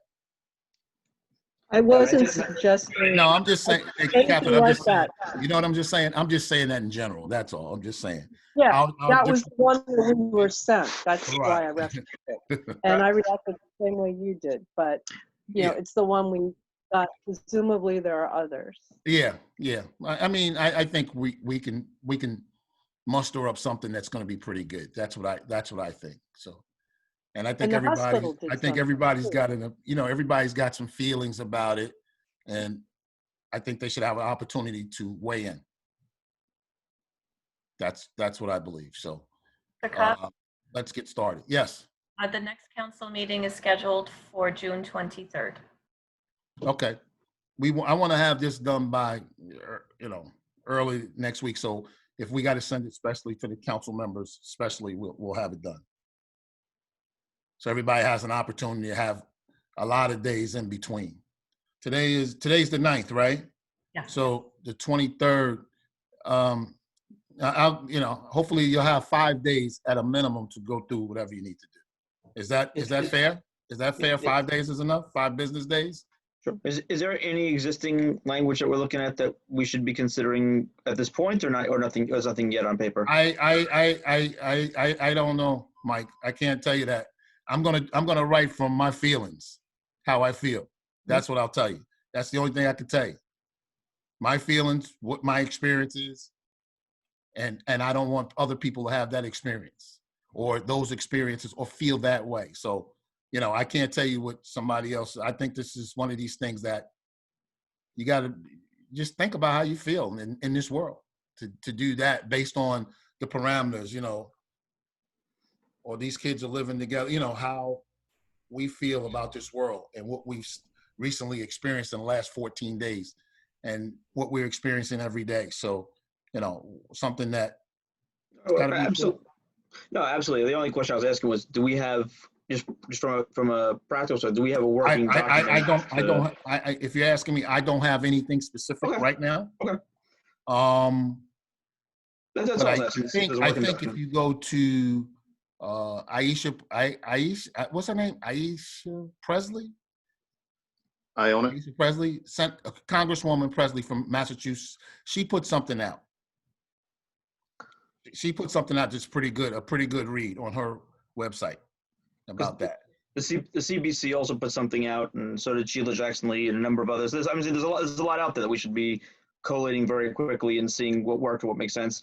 You know, also, you know, part of the things I would say is are we looking at incorporating some of the pieces that were put into the legislation that was going through Congress now in terms of, because if we're talking about police brutality, are we talking about also commending the restriction of certain types of police behavior in terms of the certain holds, the certain, you know, the certain holds and you know, so there were details in there.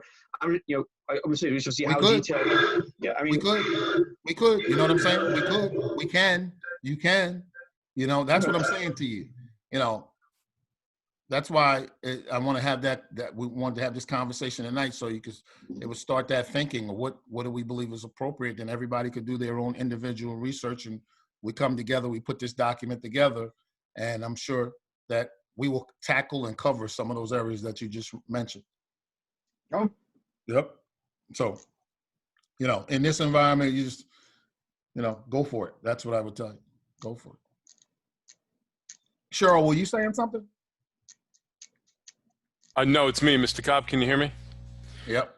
Yeah, so also we want to have some kind of parameter also as far as adding some other ameliorative language, such as the encouragement of peaceful protesting and the support of our department who've acted valiantly all these generations also. So I agree that we want to make sure we collaborate, we speak from the heart, but we also may want to encourage the good peaceful demonstrations that we've had to continue, and also to acknowledge and support our department, our chief and our deputy chief as well. So I don't want this to be a castigating document, because our police department has been, for the most part, stellar for generations, and we don't want to project the sadness that we see nationally on the local planes.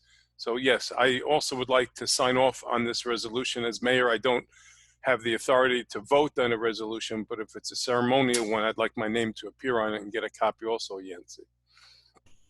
Charles. Pardon? Charles. Yeah, I know who you are, Charles. I'm asking Yancy to include me in this rendition also, as city manager.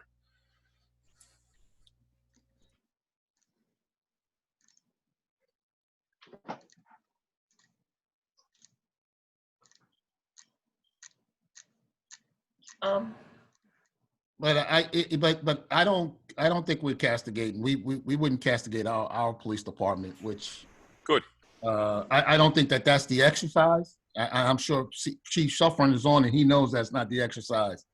But speaking of the police department, we've had some incidences recently, and it's been a little quiet on the council side, other than Councilman Hamer, about what's going on. And I think we need to just make sure that we all understand what's going on in town, and we all participate and show the chief and the deputy chief support, because we have activities on one side of town doesn't mean it can't travel to the other sides of town. And we shouldn't be so silent at these meetings about these activities. I think it's important that we understand that these things are going on, because when we vote citywide. We don't vote ward specific. So I think that, we need to have those conversations as well, to understand what him and the deputy chief are up against and what they're dealing with. Yeah, I think you're spot on, Charles. This past weekend we had two organized demonstrations. We also had a pop-up, and I had phone calls all day Saturday from all parts of the city. And I think it's wise for us to have a comprehensive view, and it's also a very healthy experience for all council members and me to kind of explore the feelings and to get an expressive document. I think it'll give the chief, the deputy chief, the rank and file officers, and also anybody who may have come into conflict or with our police department a sense of how we're leading the city. So I actually agree with you, and I think it's wise. Yep. And because this is not going to end here, the folks are going to be engaged for a while, and we have to be sensitive to that. And whatever we can do to keep it quiet and peaceful, we need to do and stay in touch with these things. Councilman Hamer? I totally agree. All right, so you popped up, so I just wanted to make sure. So getting back to the resolution, everybody knows what we want to do. So look forward to something. It's either coming from me or from Yancy from me. And then you can add your pieces into it, however you want to do it. As long as you do it, contribute to it. If you don't, that's on you as well.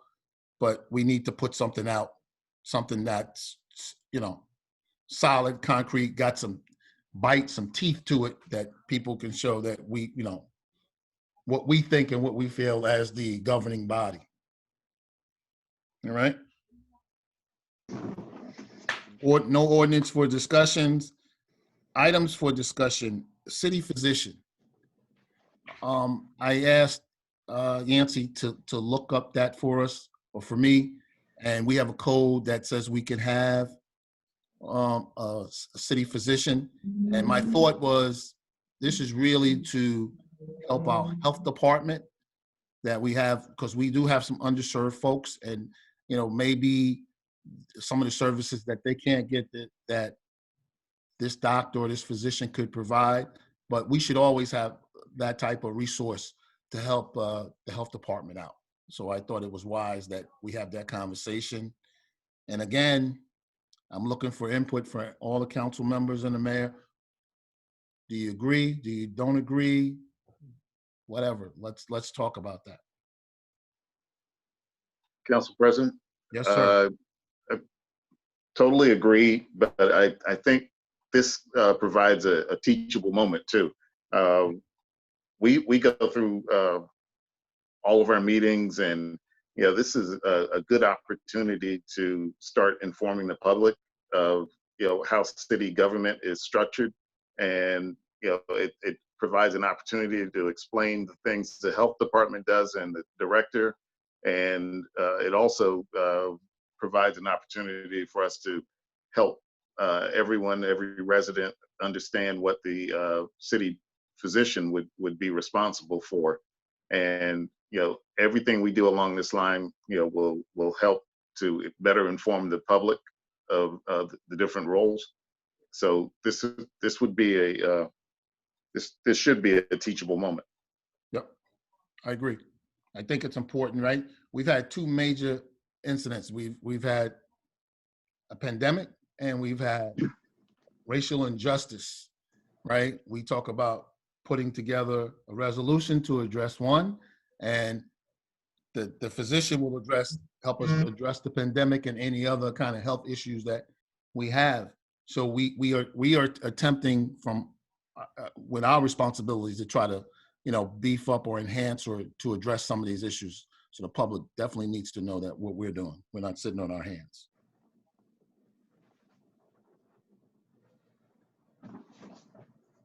Council President, could you just, I'm a little, so what would the city physician do, and who's playing that role right now? Nancy, correct me if I'm wrong. There's nobody playing that position, the position that we got that code for, right? Am I correct in saying that? I'd have to check. I know the health department does utilize the services of a physician when they Right. need them, and also our HR department utilizes one of those physician groups for Right. physicals, but there's never been a formalized process to do that, and I think that's one of the things we need to do is figure out how we should get that done. Yeah. Well, there used to be a physician for the city specific, and that one person took care of city activities or city medical issues in consultation with the health department. So that's what that person would do. I guess they would provide, and I don't have the code in front of me. The code speaks to that, right, Yancy? I don't have it in front of me. It's very simplified terms. It's just that there shall be a city physician. Right. Maybe that's one of the things we also want to look at is to look at, sorry, many papers in front of me, is to look at the parameters of what the council would like that to look like. Right. So all it says is very simply, the functions and duties of the city physician shall be to perform or attend to the performance of all medical functions required or desired to be performed by or on behalf of the city. So we kind of determine, Cheryl, what we want this person to do for us. And it's usually an annual appointment.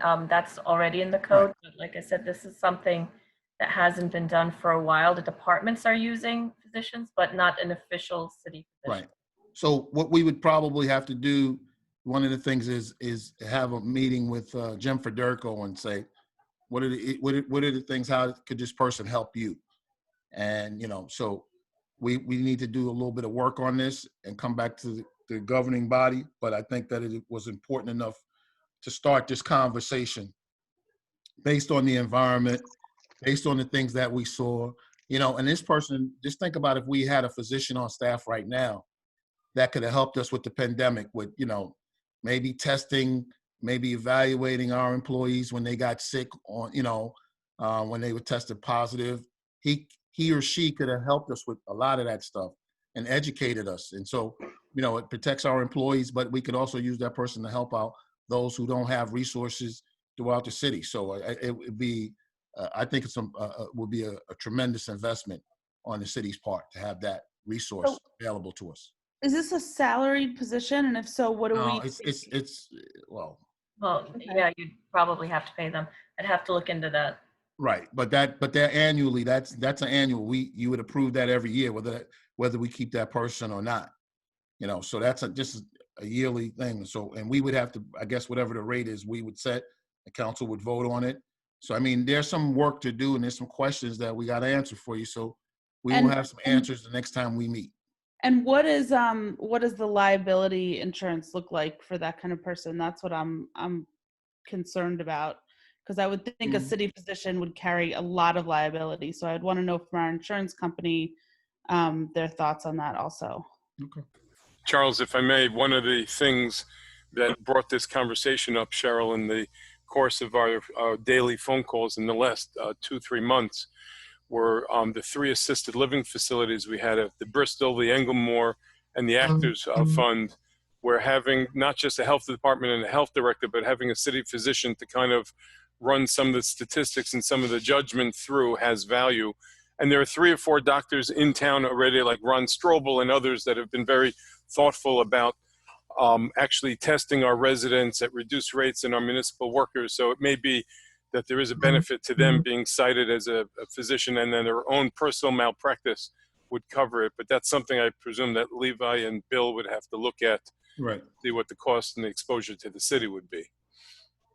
And Mr. Cobb, also just this is something that's a normal part of city government where a lot of municipalities normally appoint a city physician. So we don't have to reinvent the wheel. We can look and see if other municipalities have specific guidelines in place that we can follow. Definitely the health department, the Board of Health, we have a really excellent Board of Health. I'm sure they can help and guide us along as well. Some of them are physicians, so definitely. Yep. And I will definitely be looking on that liability question. Okay, all right.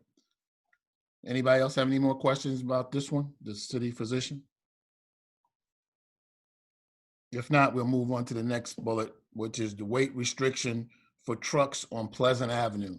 I know Councilwoman Glenn had brought this up, so we're going to give her the floor. I believe Mr. Volsi is in the building with us somewhere, somehow, and we can have that conversation. Catherine? Yeah, thank you.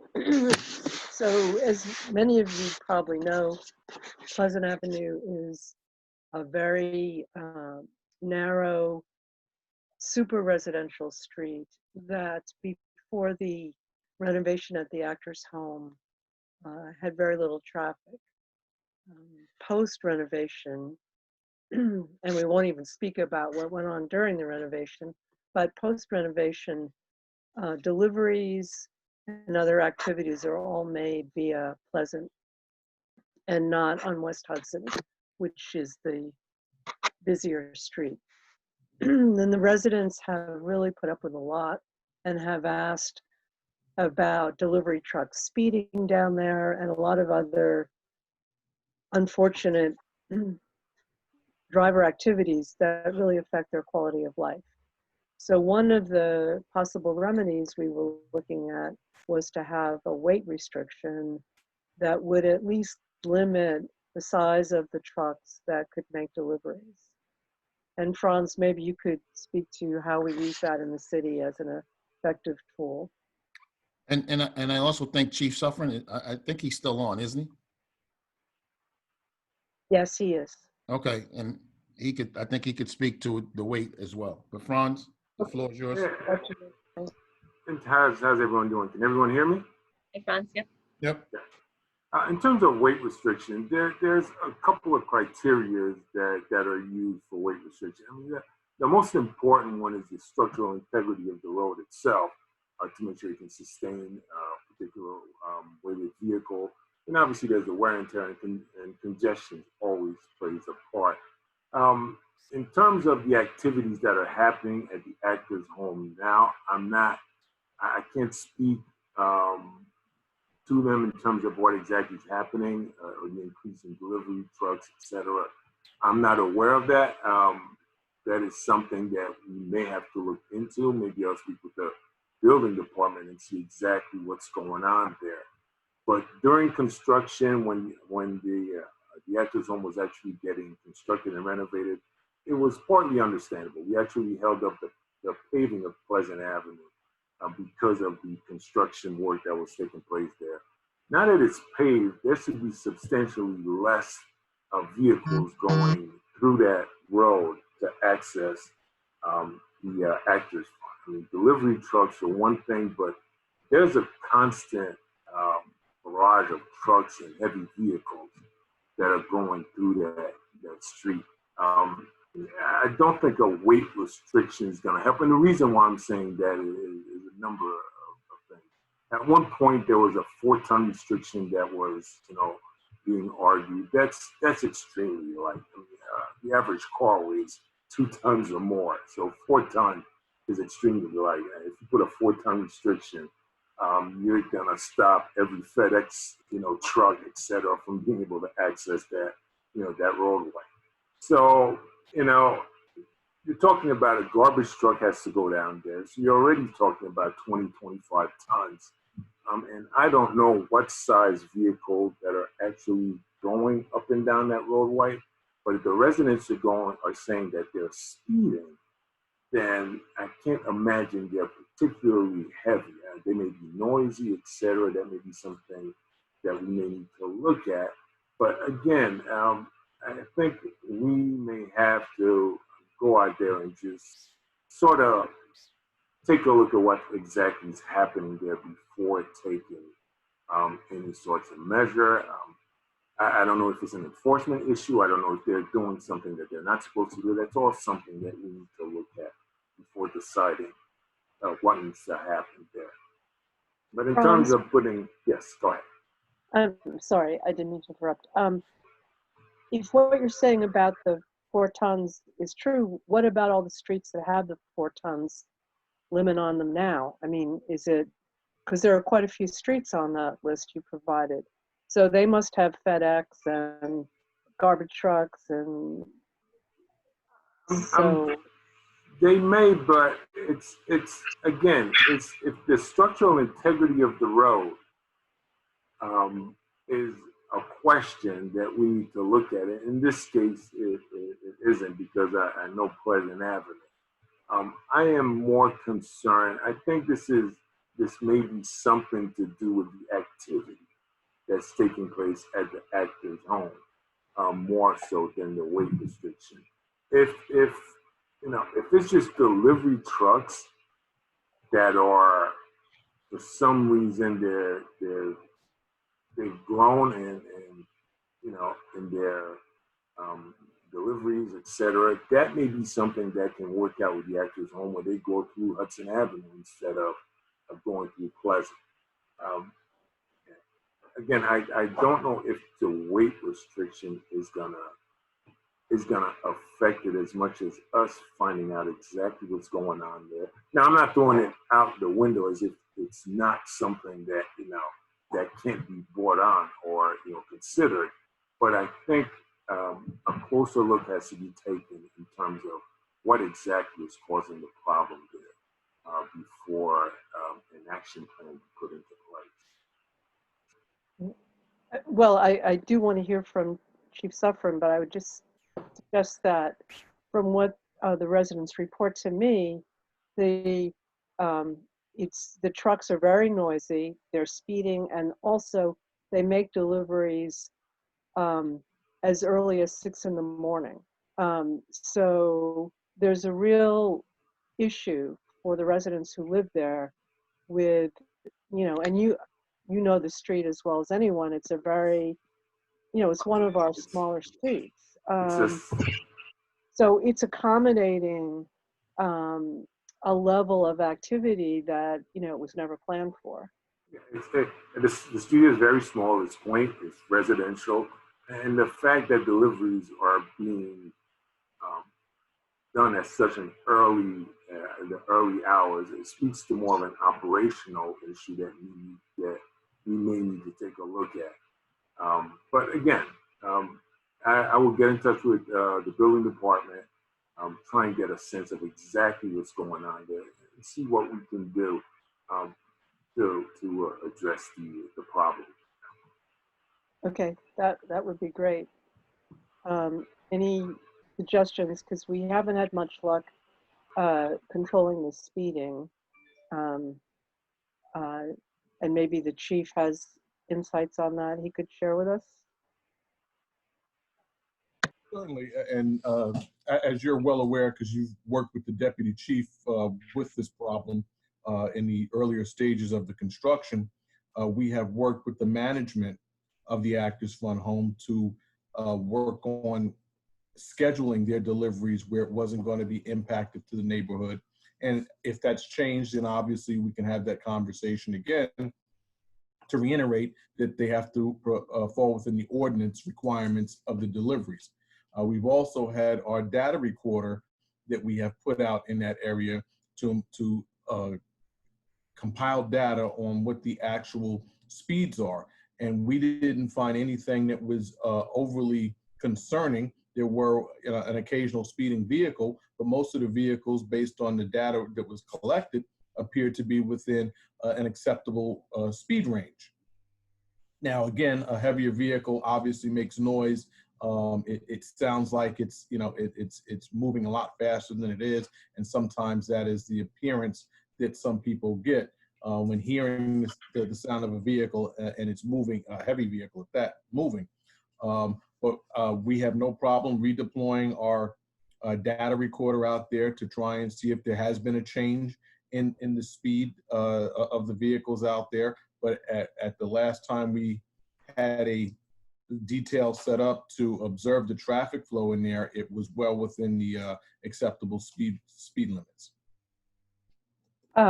It would be great, Chief, if you could deploy another study, because I think there was some concern, and I can't comment on it one way or the other, that the date was right around Christmas when the original data was pulled. Again, there may have been other instances, but if we could have something current that could also inform some of this as well, that would be really helpful. And while we've been on the phone, a resident texted me, and her view is that we have 18-wheelers on the street. So that would, clearly be challenging. So again, I'm just reporting, and it's multiple people who make these reports. So whatever ideas we can pool, whatever data the chief can get, and Franz, if you can talk to building department, let's see if we can get a plan that would really help these folks, because they've been through, more than anyone should have to go through. Absolutely, we will. Thank you. Okay.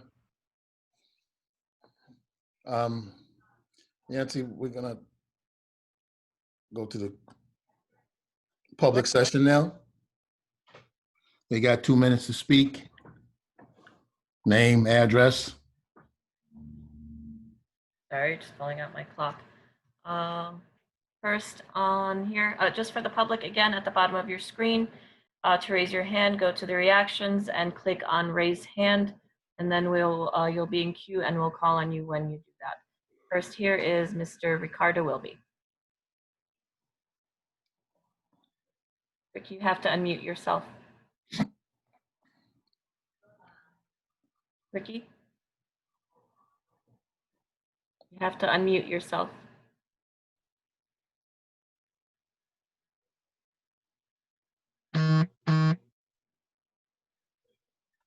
Rick, there you go. Okay, you're unmuted. Is that good? Yep, we can hear you now. I thought it was by design that, my unmute button wouldn't work. Nope. Okay, well, I want to talk about something that's pressing in the 4th Ward. And it's very disconcerting that I approached our 4th Ward councilman about the never-ending shooting, okay? In comparison to trucks and speeding and noise, we have a life and death situation. Do Black Lives matter? Okay? Do the children's lives matter? Do the mothers' lives matter? Do the fathers' lives matter? It is disgusting that we have a 4th Ward council person that will tell me in person, and I have it on video, that he doesn't respond to me because he can't understand my anger at his incompetence for not advocating for the people in his ward, okay? In comparison to what's going on over on Pleasant, okay, with the Actors Fund, we have a more pressing issue of shooting and never-ending gun violence that goes on year after year. And I want to put the city on notice because my father's car has already been hit. God forbid something should happen to anybody in my family. I'm going to sue everybody personally on the city council, especially Wayne Hamer. Okay, it is beyond repugnant and disgusting that this man can't face the issues that he himself wants to run year after year to represent a community that he doesn't advocate for. Okay, it's in your own community. You literally live up the block. You're on Shepherd Avenue. Shepherd Avenue goes down to Matlett's place. And you won't do everything within your power, or do you have the power? If you don't have the power, ask your masters if you could borrow it and remedy the problem. All right? I've had enough of this crap because people are going to get killed. It is disgusting that we have to deal with this time and time again. I'm not going to tell you again, Wayne, okay? Do what you're supposed to do, okay? Do what you're supposed to do. And thanks, Charles Cobb, for at least listening. Even though me and Charles don't always get along, at least he has the testicular fortitude to stand there and listen. So you could run all you want, Wayne, but I'm going to continue to exercise my rights as a citizen. All right? Thank you. Next, who's next? Now I need answers from the chief of police or somebody that's concerned in this. I need some answers about what we're doing. I need some answers from Wayne. He needs to open his mouth, shit or get off the pot. I need to know what's going to happen about this problem. Diane Jansen, you're next. Diane, unmute yourself. Diane Jansen, 589 Ridgeland Terrace. I'm glad Rick brought that up. We have some friends that live on the cross streets there. And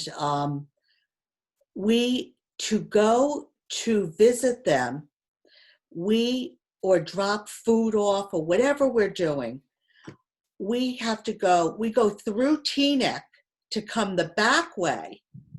So we avoid Batledge Place. And so I just wanted to mention that. And I do want to echo on Pleasant Avenue. We happened to be there going through Englewood looking at Christmas lights, Catherine.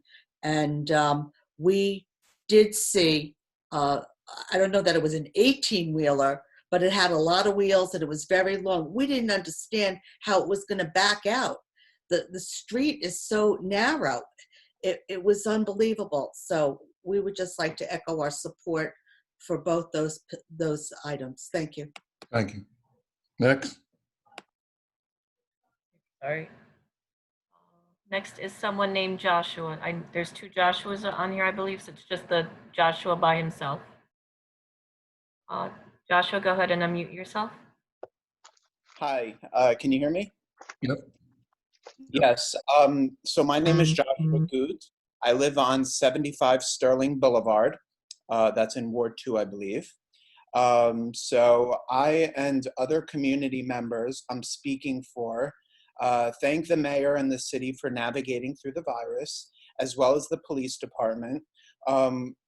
We would like to remind you, the council, that the Bill of Rights shouldn't be suspended due to the pandemic, and our Second Amendment rights should be upheld in Englewood. I've been advised by multiple people who've responded on my Facebook posts in the Englewood Today community group. I've had numerous conversations with people either looking to apply for firearms permits or, currently waiting for approval. And from what I've been told, there's hundreds of residents waiting for their permits to be approved. Some have been waiting for as long as July. A few people told me about that. State law mandates that permits be approved within 30 days, barring unforeseen circumstances. I understand there's some issues if they're waiting for a background check to clear. Sometimes it takes longer. But there's multiple people that are waiting for months at a time. I'm not sure how many of you are aware of what's going on in the gun community, but the FBI reported last week for gun purchases in May, there was 1.7 million guns purchased nationwide. In New Jersey, there's an overwhelming surge in applications for permits. Multiple towns in New Jersey somehow have found ways to continue issuing permits throughout the pandemic, while also honoring social distancing. There were a number of towns that completely shut it down. Englewood was one of those towns. And Englewood and the other towns that did shut down, many of them were approached by attorneys over the shutdown, and some of them actually reversed course and resumed issuing permits. And it wasn't until recently that Englewood agreed to resume handing out completed applications. I know during the pandemic, Sergeant Lucas was processing applications for permits, but her hands were tied. She was unable to hand anything out. And the residents that have contacted me have all had complaints about not being able to pick up their permits during the pandemic. That was one complaint that I fielded. The other complaint was waiting for a very long time to get those permits approved. I understand that with the surge of applications, Sergeant Lucas must be overwhelmed, especially since she's the only person that I'm aware of in the Englewood Police Department that's responsible for handling applications. Hello, is this 2 minutes up? Yeah. For a town of 30,000 residents. So how much we need to hear about guns? Okay, Joshua. Let me just. What's going on in Englewood? Everybody needs a gun. So my something. Is this Rosewood? My request. Is there a war going on in Englewood? My request. My request is to have to find a way for additional resources to be provided to the police department to make sure that those applications are processed as quickly as possible and the backlog is lowered. So Joshua, let me end this conversation.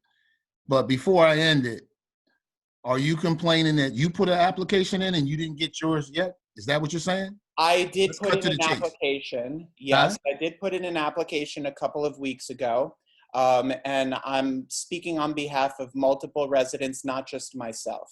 Yeah, well, okay, that's fine, but you know, we need to know what the issue is, and the issue is that you haven't gotten it approved. I mean, the Bill of Rights, the Constitution, and all that, you know, that's fine, but you know, there are a lot of things going on, a lot of people's rights, and a lot of things like that. So I agree. I understand. I would suggest to you, you know, the tone of the conversation and the approach could be a little different, especially at this time in our world, right? When you talk about picking up guns, maybe the city has a right to say, we don't want to issue guns. Maybe that's a problem in the city, where you just heard the gentleman before you talk about that, right? So we have to be discreet, and we have to take all the precautions as necessary to see who we're giving permits to as well, because the gentleman just before you spoke to that. So thank you for your comments. Who's next? Ms. Charlena Fields Hobson. Charlena? Is she there? Yep, you got to unmute yourself. Am I unmuted now? Hey, Franz. There you go. Yep. Go ahead. Okay. Two things. One, I just wanted to follow up about the flashing stop sign at the monument because they're still running the stop sign. I know that it was, but I brought it up at the last council meeting, and I'm just following up. I know it's only been a week. Secondly, Mr. Cobb, sub Yes. pump. What happened? We've gone. Well, no, you know what's happening. It had that issue has not been resolved, and it needs to be resolved because there are no 46. You talking about 46 horizontal? Is it 46 or 246? You know where I'm speaking of. I sent 246 or enough 40. email.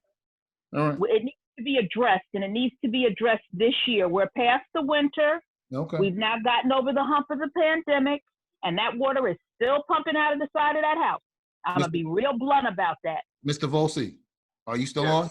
Yes, I am. You know that place we were talking about, right? I absolutely know that place where we're talking about. And my understanding, the building department has gone out there, and I believe summonses may have been issued. That's something I'll follow up with Walter on. Well, that water's still pumping out. I'll say that, and I got video to prove it.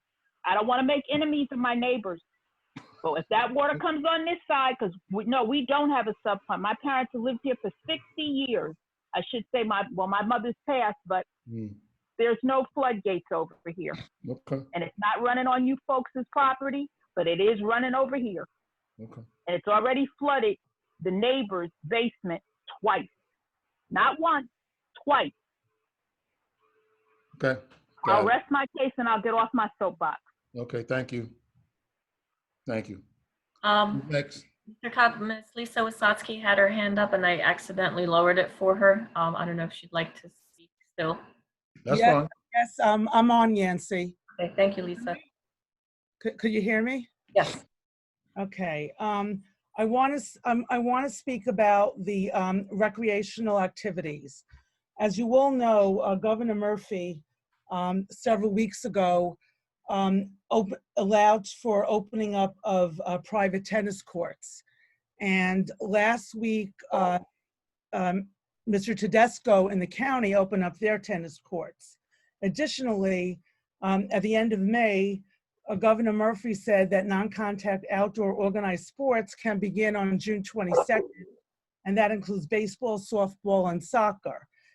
Right now, like I said, the county's opened up their tennis courts. Our neighboring towns have opened up their tennis courts. Not only that, our neighboring towns, in anticipation of allowing of organized sports outdoors, have started issuing field permits. So that come June 22nd, these organizations could start with these outdoor activities. And it makes sense, what they're doing to do this in a stepwise fashion, and starting with the sports that have the least contact and ramping it up. So that being said, there are really two main issues here. One is why are taxpayers' monies supporting tennis courts and fields that are not open to us? We need to recognize, again, that the state, county, and all our neighboring municipalities have opened this up. And the second, and the really more important issue to me, is the fact that if I have a tennis court in my backyard, I can play tennis. If I could afford it, I can, enroll me, my kids, whatever, in a private tennis club. But there are many people in Englewood who don't have that luxury, and we are denying them these recreational opportunities. Same thing with the field. There are people in, like I said, Teaneck already last week started issuing field permits out. Now, if I want to join a for-profit club and I have the resources, I could do that and my kid could be playing on June 22nd. But there are many people in Englewood, including my son's rec team in Englewood. There are people whose parents have lost their jobs. These kids can't join a for-profit club to play. And so it's really important that we be sensitive to the needs of all Englewood residents and make recreational opportunities available to all Englewood residents. Thank you. Lisa, I'd like to respond to that, because what the city has done, one, I'm going to tell you that what do we have? Almost 60 deaths, over 700 plus people tested positive. So we look at it as a safety issue first, number one. Number two, every city tennis court is associated with a basketball court. So what are we going to do? Open it up for some kids, the tennis court and the basketball court not be open? Is that really fair? What message are we sending? That is doing exactly what is going on in this world today. And we've explained that to people time and time again. Because if you do that and you go right there on Broad Avenue, tennis court, basketball court, what are we going to do? Open up the tennis court and tell the other kids that want to play basketball, no, you can't do that. So we took the position that let's see what the governor is going to do, and he puts those other ones out, then we would open up those courts as well. So everybody does this at the same time. We're not looking for one group. We're looking to satisfy everybody, but we're also looking to take care of everybody. That's the thought process. We meet. I'm surprised the mayor hasn't told you that. We meet daily about those things, and if he's still on, he'll tell you that that's what we do to discuss these exact things about the recreation department. Yeah, you don't think baseball? Listen, we worked on the fields. We spent a lot of money on the fields. We would love to open them up, but you can't even. And Yancy, correct me if I'm wrong. Can they practice or they can't practice yet? I mean, as of baseball. I'm not remembering the date right off the top of my head, but it's for practice only, not actual games. No actual games. So there are a lot of things that we just because TNEC is doing something, yeah, they got more people tested positive. They got more deaths. We got to try to keep people safe here. Charles, if I may, let me finish, Mike, and then you could get it. You could get it. But I just want to make sure that this is not people making or not making decisions or lack of making decisions. It's a thoughtful process that takes place every day. There's a conversation by people, department heads, and people who are in the health department, folks, and all this. We have these conversations. So it's not like we don't want this to happen, but we want it to happen so it's fair to everybody. And so that's what I'm saying to you. So I think that, there's a little bit more to it that maybe you should have been told, so that you would understand this. You don't have to accept it, but this is what the approach was, as opposed to safety, as opposed to creating dynamics that we didn't want to create, because, if you could open up the basketball courts, you open up the tennis courts at the same time, we got everybody's happy. Baseball, everybody's happy. And as a matter of fact, soccer kids are already playing. They've been playing the whole time. And we had the fields closed. So I hear what you're saying. I don't necessarily think that we got to look at everybody. We look citywide. I don't look at one ward. I look at citywide to make sure all the kids can benefit at the same time. But I also look at what's going to keep our kids safe. I don't agree with the governor right now opening everything up so fast. But I'm looking at what's going to keep our kids safe. What is it? And people will tell you in the meetings. That's what I always say. And we've done a good job, I believe, and people could disagree with me, that in our approach, we don't have to do what TNEC does. We don't have to do what Tenafly does or Hackensack. That doesn't define Englewood, I don't think. Not to the way I see it. Mayor, you could have the floor. Thank you. I appreciate it. Lisa, these were very delicate conversations, and I think it wasn't today, it was yesterday, and we're on the phone literally for a full hour sometimes for the last 2.5, 3 months. And I raised the same issue. The governor weeks ago allowed singles tennis and then doubles tennis. And the fact is, we went from a pandemic to protests in our community. And we're still meeting, and we're still making wise decisions and choices. And I was 100% behind the tennis, as you were, and bifurcating the basketball until I was in a thoughtful conversation with the health officer, with our council president, with the police, with the fire, and we realized that we are in the middle of a tumultuous social time. You see the competing values we have. There's somebody complaining you can't get a gun permit fast enough, and there's another person complaining about shootings on Matledge Place. And we had multiple shootings on Matledge Place this past weekend. Right. So it would be completely insensitive for us when there's a basketball court and there's a tennis court right next to each other to say that one sport is okay, that may be identified with 1 or 2 wards. I don't care how many tennis courts there are, and they're in all the wards, and not let kids who have a predilection to play in a different sport, tell them to have to wait. Now, no, people are not following the signs in ShopRite going up and down the aisles. And we're going to explain and have repeated phone calls. Why can people play tennis and they can't play basketball? The process of having more noise, I think that's how it was coined, Charles, when we had the conversation, is not necessary. And as leaders of the city, we have to pick our battles. And I too would err on the side of caution with nearly 60 deaths and 700 plus positives.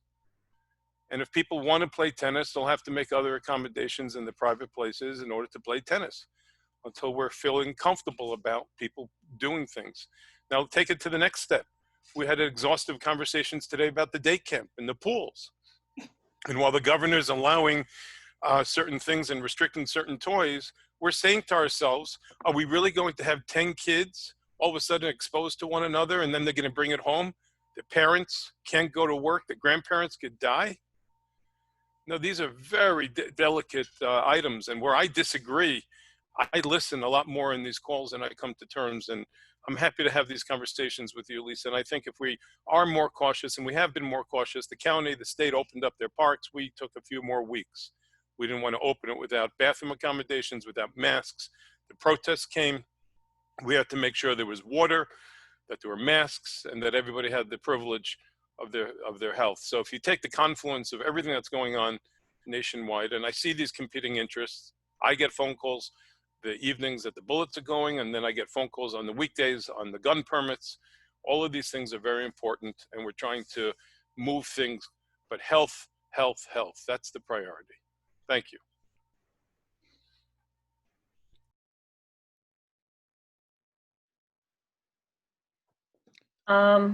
Mr. Wilby has his hand up, but there's another person, someone with just name iPhone.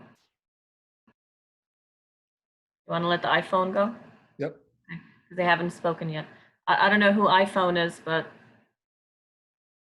you haven't spoken yet. Go ahead and unmute yourself, iPhone.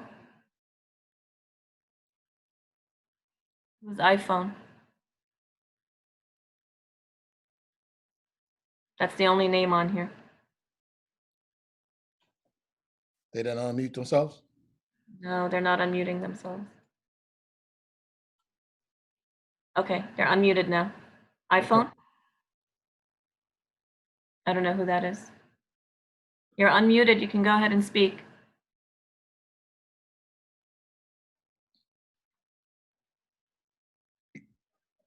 I don't know who that is. Whose iPhone? All right, do you want to move on to the next person? Yep. Okay, Ms. Naomi Kazo also raised her hand a second time. That's it. We're going to take 2 more people, then we're going to wrap it up. Okay. Am I okay to go? Yes. I have a question for the council, as well as Chief Suffern, and if he's still on the call, and Mayor Wilds. I just moved into the community a couple of years ago, and just hearing the statements from Rick Wilby about the gun shooting, that gives me grave concern. I live in Ward 2, and I haven't encountered anything like that.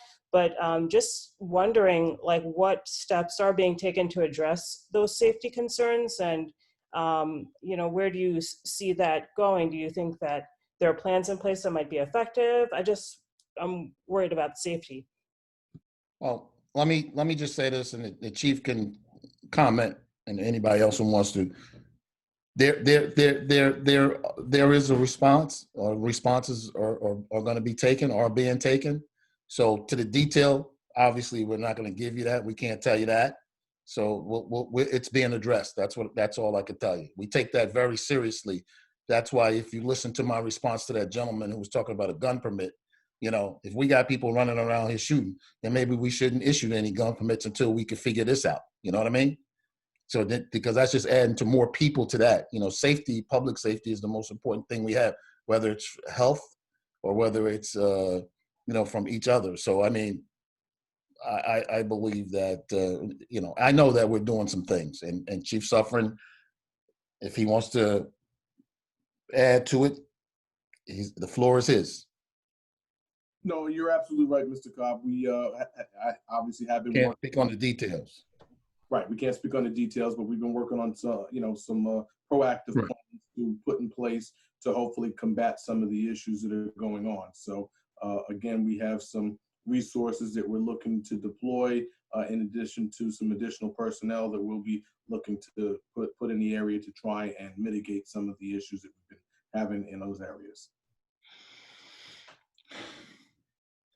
Next. Who's the last person? Who gets the last word with Lawrence O'Donnell? Mr. Ricardo will be raised his hand a second time. Last word. All right, thank you, Yancey.